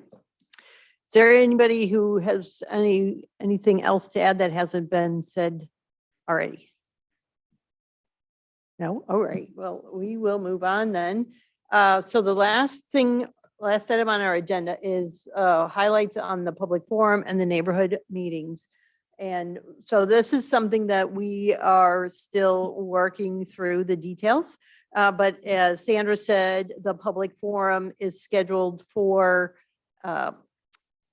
August 15th, which is a Monday night, 6 o'clock here. And so more to come on that, but it will be a combination of all the factual material that we distributed through or at the first meeting. So it will be educational in that way. And then it will be the refinement of the issues, a summary of some of the key points of the survey. And then we'll take all of the comments that people made tonight on the vision statement. Or not. We didn't really talk about the vision statement, but if anybody has anything that they want to email us, anything else you want to share from the vision statement standpoint, please send it to us. But we'll refine all that based on our discussion tonight. And that will be presented at the public forum. And so again, I want to assure you, did you have a question? I just think some of this stuff should get back out to either, if we have the respondents' emails, back into the community so they have time to develop a response or get to us beforehand that we could review to look at things. Just a thought. I'm not sure I understand what you're saying. The respondents in terms of the people who participated in the survey? In the survey, or the 43%, or Okay. the folks that are sitting here this evening, or Right. however that looks, just so there's maybe more interaction that we can. Maybe everybody. Yeah, right. Right. Yeah. So perhaps then, if we were to do our refinement in-house at CT and then distribute it to the committee and have it posted on the website? Sure. Or some type of notification. Hey, this is what was discussed. If you weren't able to make it, Okay. we captured a lot of people's information, and I think we should continue to try, and you might pick up 10 more people at the next meeting, or have people respond and get more engaged in the process, as we are spread out and it's hard to get to folks sometimes. I agree with Mitchell. I think that one way that I see very impactful for this committee is when we break up into the neighborhood groups. I really think that, touching people one-on-one and getting the interaction in those neighborhoods could really impact where we go from here. So using that as a vehicle, I think is really imperative. What is the timing of that related to the forum? So the public forum would occur first.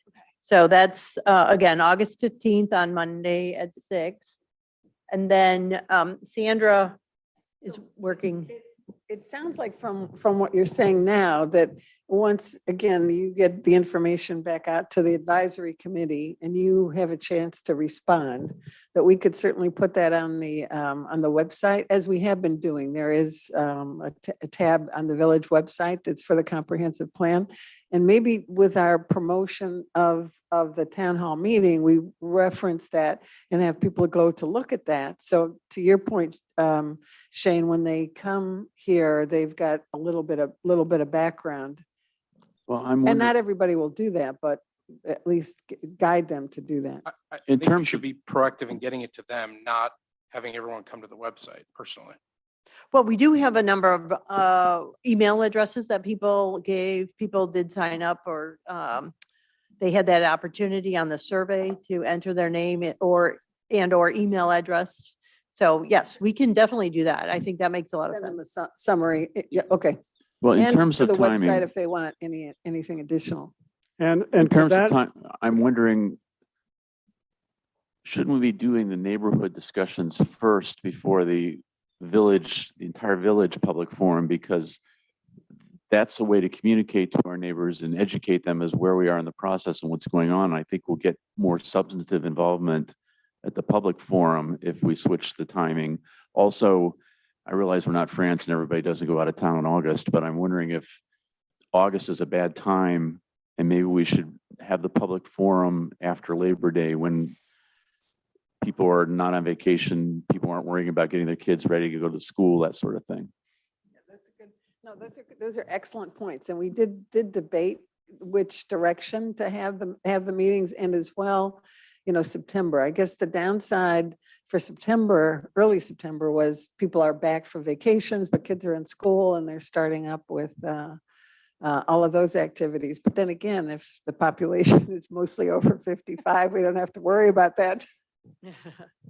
So we can take I that. personally We will can- have far more time when my teenage daughter's back in back school. in school.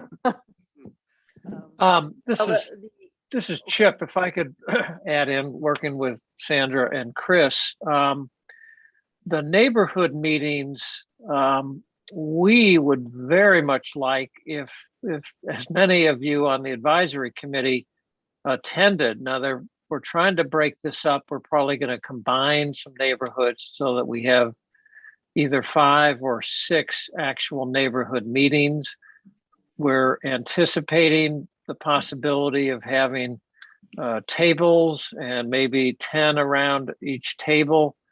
You'll notice the number of residents or the number of households in each neighborhood. If both, if there's 2 adults in the household, we could get 100 people at an individual neighborhood meeting. But we're trying to break it down, have discussion by table, and then figuring out how to summarize the comments. But if some of you, we're hoping, will be willing to attend a neighborhood meeting or 2, you'll probably get a lot of information. We're going to try to summarize it, but it's an opportunity to just listen and interact perhaps even a little bit more, and then you provide your own feedback to the rest of the advisory committee. So it's going to be tough, but we're going to have 100 volunteers trying to get people to come to neighborhood meetings. We're going around and lining up people to get notices to people and try to reach out. And hopefully those 100 volunteers, most of them will attend the meetings. And, if we get another 2 or 3 or 400 coming to the meetings, we'll get a lot of additional feedback. So just encouraging, as you get the dates, if you could be thinking about attending yourself, it could be very interesting for you. We can talk a little bit more about the order, but certainly the goal is whichever direction it goes, the town hall first or the neighborhood meetings, to get everyone's input. And then there'll be another town hall meeting later. So Maybe do 2.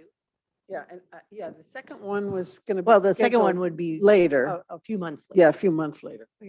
So the idea with the neighborhood meetings, those were, the thought was that there would be one quote generic presentation at the public, at one community-wide public forum, everyone's invited. But because of the number of topics that people could dive in deeper, the thought was that the neighborhood meetings would be held after that. And so that would be an opportunity, as Sandra said, and Chip, to have groups of people actually then talk through the issues and the goals in that way. So that was the thought process. Right. Yeah. With that in mind, does anyone have any other question from the committee before we open it up to? just a quick question.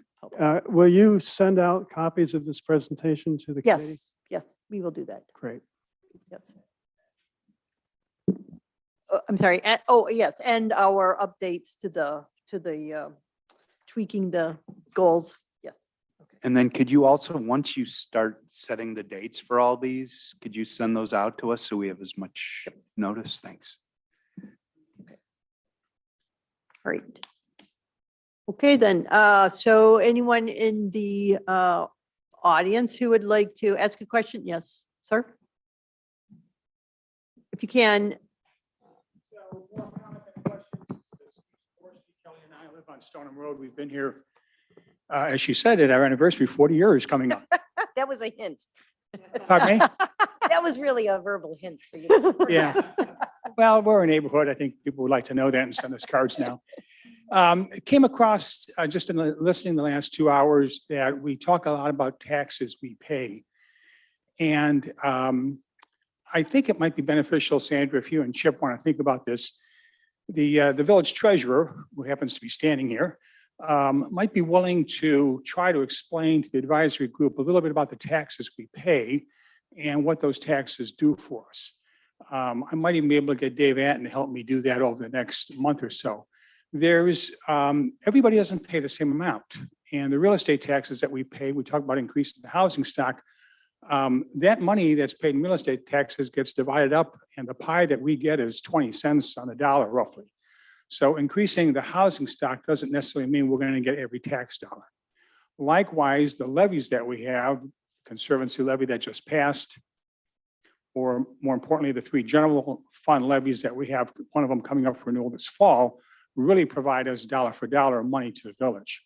So the dollars that we spend for police, fire, service, admin, add up to $5.5 million a year roughly.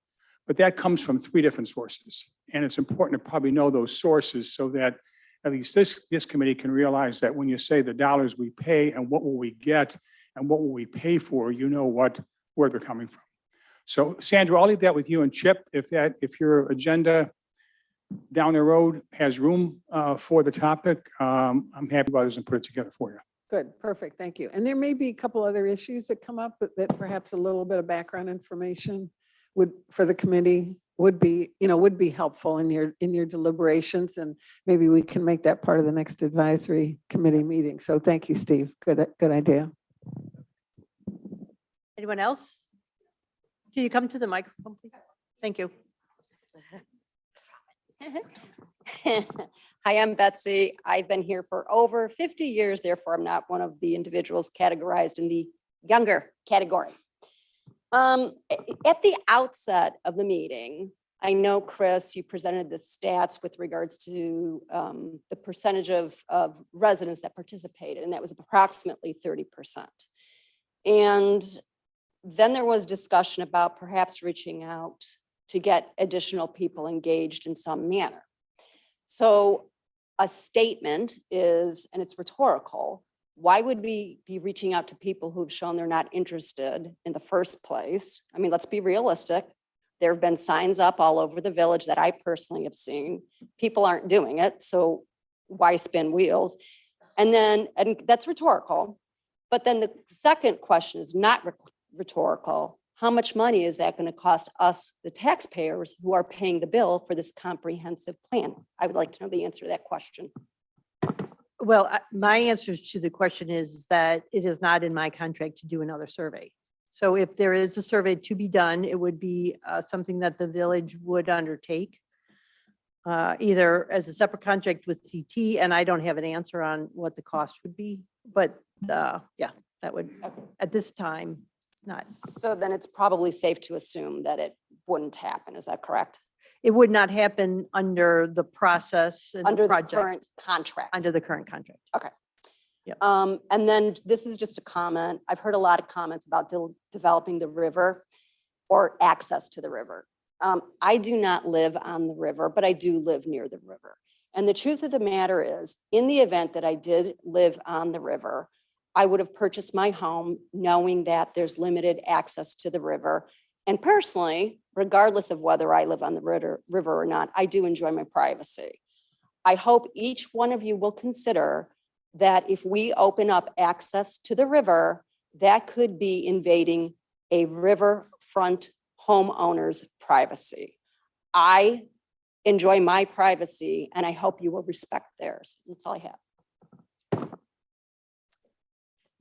Hey, Chris, I appreciate that comment about possible additional survey. And as we were going through the first phase of trying to get as many residents to respond to take the survey, I think I recall you saying that some of the statistics and experience that you've had and what other organizations that deal with community surveys, that there's a rapid point of diminishing return on trying to spend more money and what you actually learn from it. I don't know if you can comment on that, but reaching that 99% statistical significance was a very meaningful number, at least in my mind. Right. So we're already at with a statistically what's considered a 99% confidence level with a 4.7% margin of error.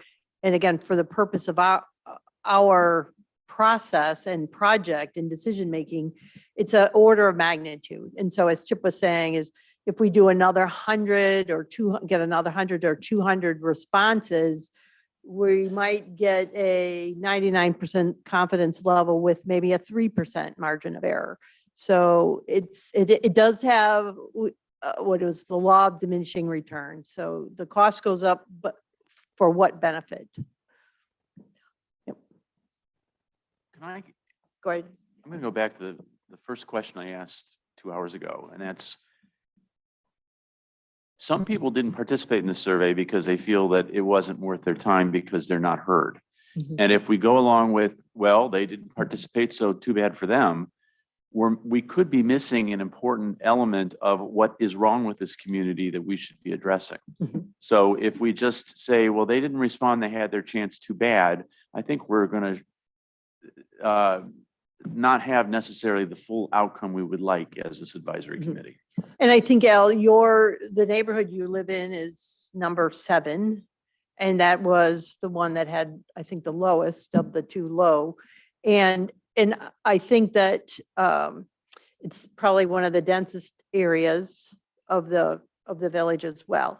And so I hear what you're saying, that there may be reasons why your neighborhood didn't have as high a percentage participation. So again, we should probably try to work with the neighborhood group, the neighborhood outreach group, to figure out how to canvass your neighborhood and neighborhood number 1 in a more aggressive manner for the neighborhood meetings, and see how those turn out, and see if we get a good participation rate for that. Yep. Okay. Any other questions? Oh, yes, if you could come to the. Chris, when we do these neighborhood meetings, we're not going to be inviting the people who did the survey, are we? We're going to invite everybody. We have 100 volunteers beating the bushes to get the opinion of everybody. Is that correct? Yes, we're not sharing who participated or didn't participate in the survey. So whoever is managing and gathering, beating the bushes to get people to come to the neighborhood meetings aren't going to know who did or didn't participate. But the goal should be to try to hear from as many people as possible. Yep. I'd like to make one other comment. When there was a break point where you lost me, I guess, because we were talking about the resident survey. And then we went to objectives, and they were driven out, I thought, from the resident survey.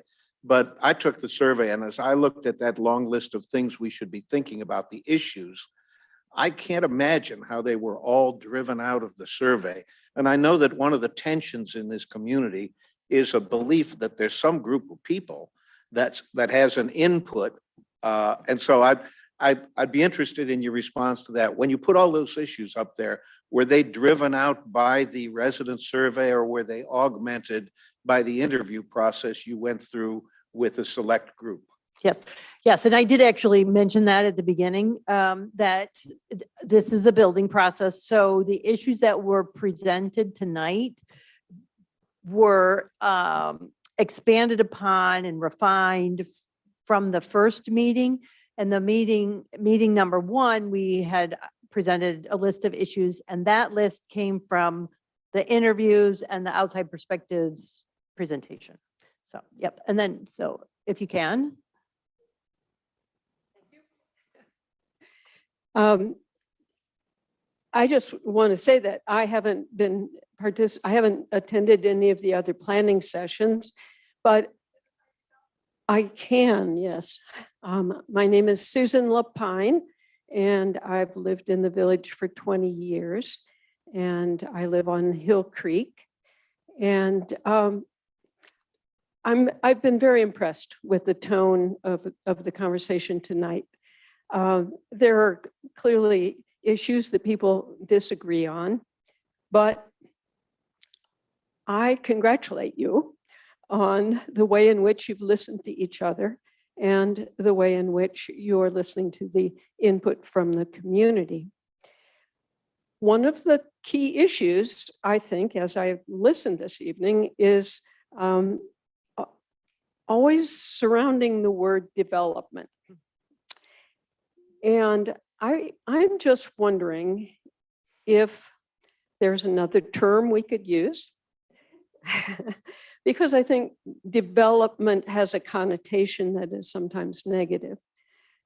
But I think that there could be a place for tasteful and thoughtfully planned additions to or a single addition to the Gates Mills community that frankly would add value to our community.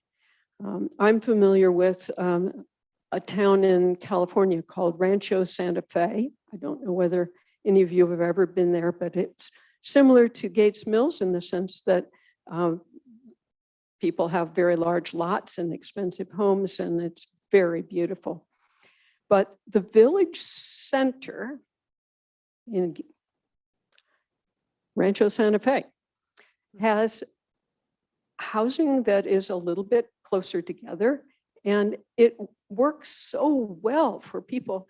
I am recently a widow, and so I'm living alone in a big house. I don't get to see my neighbors very often. Our driveways are long.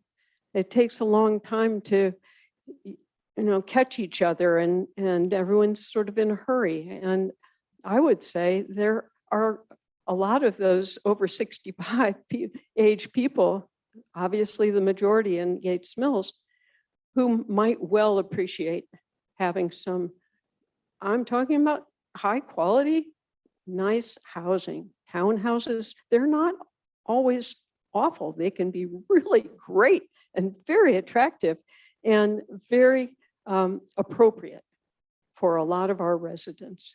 So rather than those folks moving away when they reach my age or my situation, let's be open-minded about how that might add quality and how, yes, it could add to the tax base, which could improve our schools and protect our environment and all of the other things that we all want. So thank you for listening. Appreciate it. Thank you. Anyone else who would like to comment or have a question?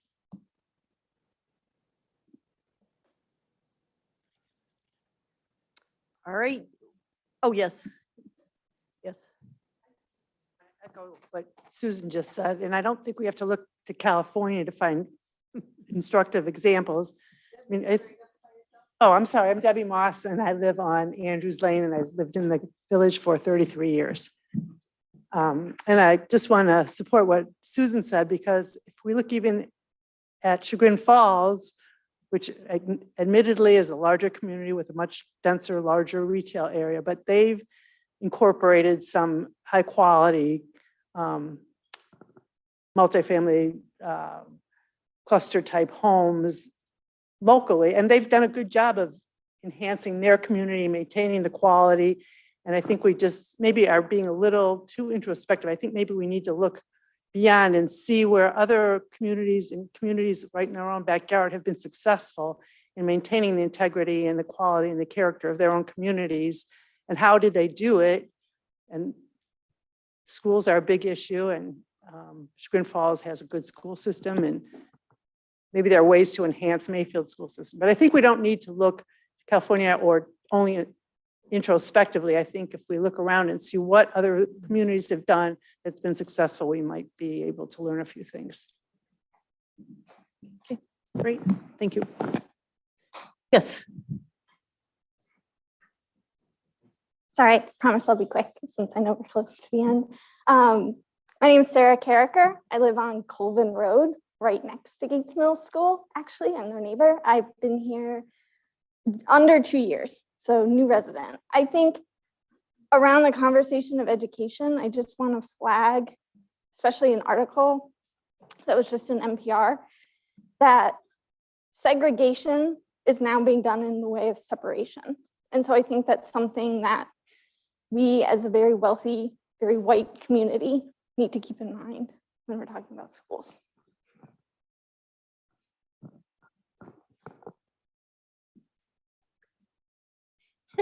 Thank you. Okay, me again.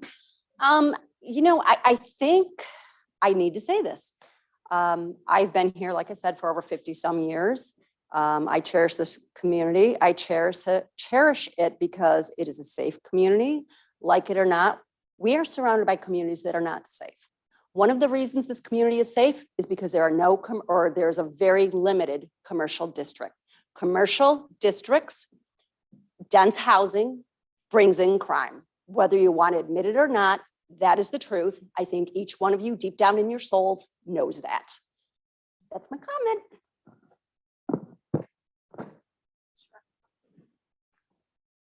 Well, I mean, just on well, no, you don't. I mean, that's what you just put into our Zoom video that's going to be up on our community's website for the world to see. So that's just wrong on a lot of levels. And I would say that an issue that this community has, if it's thinking about attracting new residents, is its well-earned, longstanding reputation of excluding itself from the rest of the community. We don't shop here. We do not have a pharmacy. We do not have a gas station. We don't have a grocery store. We are all dependent on the communities around us because we have so excluded ourselves for years and years and years from the rest of our community. That's a fact. That's a world we've created.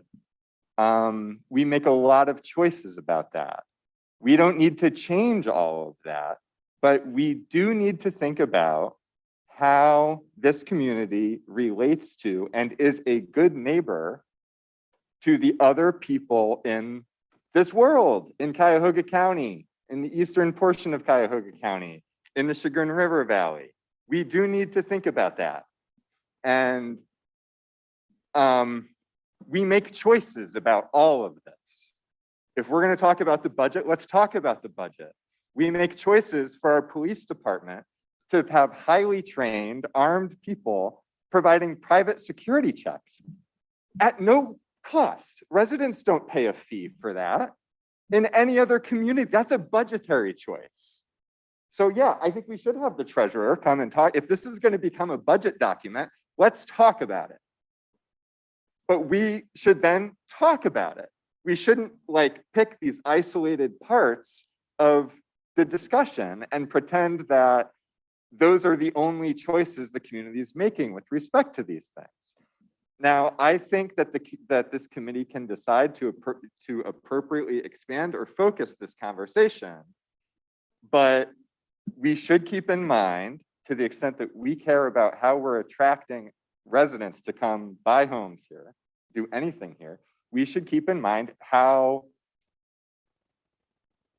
we choose to relate to our neighbors, our neighbors and our neighboring communities. And I, for one, am uncomfortable just painting our neighboring communities as violent and unsafe. Russ? I'm Russell Burzen. I've lived here for 22 years and I'm in District 5. And I wanted to say, as my neighbor here, Susan Lapine, had said, what a great job we're all doing together to promote what we need to do as a community, and that is come together with a vision for our next 10 years. Those of you that have taken on this role should be commended for your engagement. And I'd like to be able to say I can add to that. I too had participated with the community outreach. What was it? Well, I mean, Well, in the outside no, perspective. the outside perspectives. That's it. Thank you. Where we had spoken at length with many of the real estate agents and brokers that bring people to and from the neighborhood. And one of those issues that seemed to be fairly strongly said was that the diversity of our housing stock was a little bit in question, that the age of our housing stock was of some concern. Septic systems seems to be a bit of a problem, but the topography of Gates Mills really doesn't easily support sanitary sewers. So we're going to have to make do and hopefully keep up with septic for most of the area. The other thing that one of the points of those 5 that were offered, you know, where we need to attract younger residents. And there was a comment made that we should incentivize folks to come in and improve the aging housing stock we have. The folks that are going to buy those are younger residents. You know, I think it's known most of you bought your homes in Gates Mills, I'm going to guess, late 30s, mid 40s. And that's when most people buy their most expensive residential properties. So those are the folks that we need to focus on because they have the income that we tax. And that's how we generate our fees to provide our services. The older houses, or the older residents, now that the estate taxes have been withdrawn, contribute in many other ways, and we need to care for them too.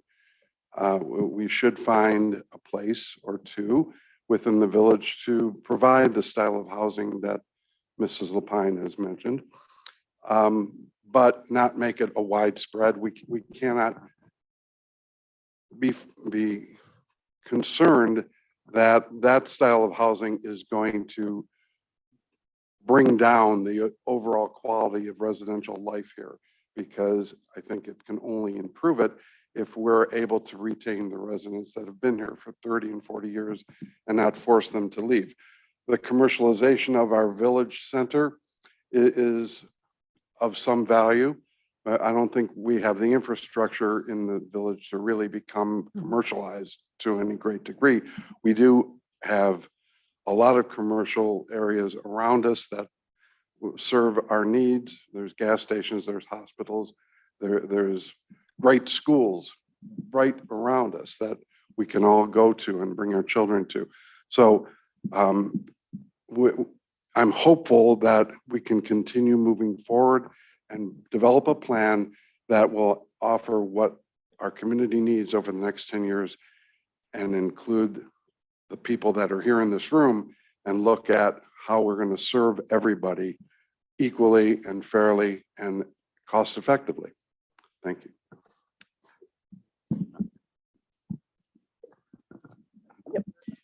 Thank you. On behalf of, on behalf of Chip and myself, we certainly appreciate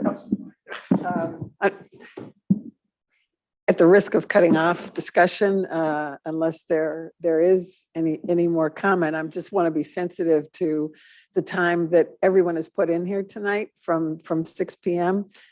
So if there is a final comment that someone would like to make, Jerry, then we'd like to go ahead and wrap up for the evening. And I would like to say one thing when you're finished, Jerry. Go ahead. I apologize. I have to go pick up my son. Jerry Bowens, Karen Lane. One small factoid and one comment. The factoid is, do any of you know why we have two cemeteries in Gates Mills? And the reason is there were two towns here. There was Gates Mills and there was Wilson's Mill. And there were two separate communities that were joined together right after 1900. The first mayor of Gates Mills was a fellow from Wilson's Mill who was the deal maker, put it together. What became the first mayor of Gates Mills, Mayor Schmunk. And he lived in what everyone knows as the Feller House. That was his estate. He was a famous Cleveland lawyer. There's a lot of history besides the center of the village that no one talks about. And it ought to be an interesting aspect for the village to explore that, because I think that it would benefit the branding, as it were. The other comment I would make is that we're starting to get some difficult discussion. It started, we had some issues. Those are difficult. They're painful. It can be embarrassing. You can misstate something, but they're really important, and everyone has to be respected, even if they disagree. And I encourage you to to think through your thoughts but to put them out there. I think withholding them won't help. That's it. Thanks. Thank you. Good Thank you. meeting. And I would just like to piggyback on that, because I did want to say thank you to everyone. This process is, we maximize the process by speaking up in a way that we get all of the comments and all of the issues and all of the thoughts and concerns out on the table. And that's very important, because the last thing that we want to happen is for us as a committee, as a group, as a community to invest the next however many months in putting together a plan that then people on the committee said, it doesn't include XYZ because I didn't speak up. So I just want to encourage you that, yes, these can be difficult discussions. And I know some people are passionate about some topics more so than other topics.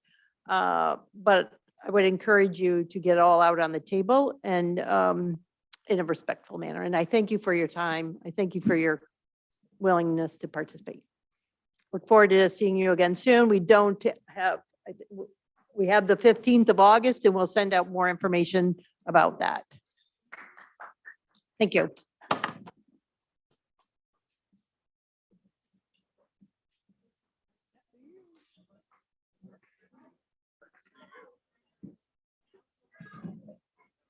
Good.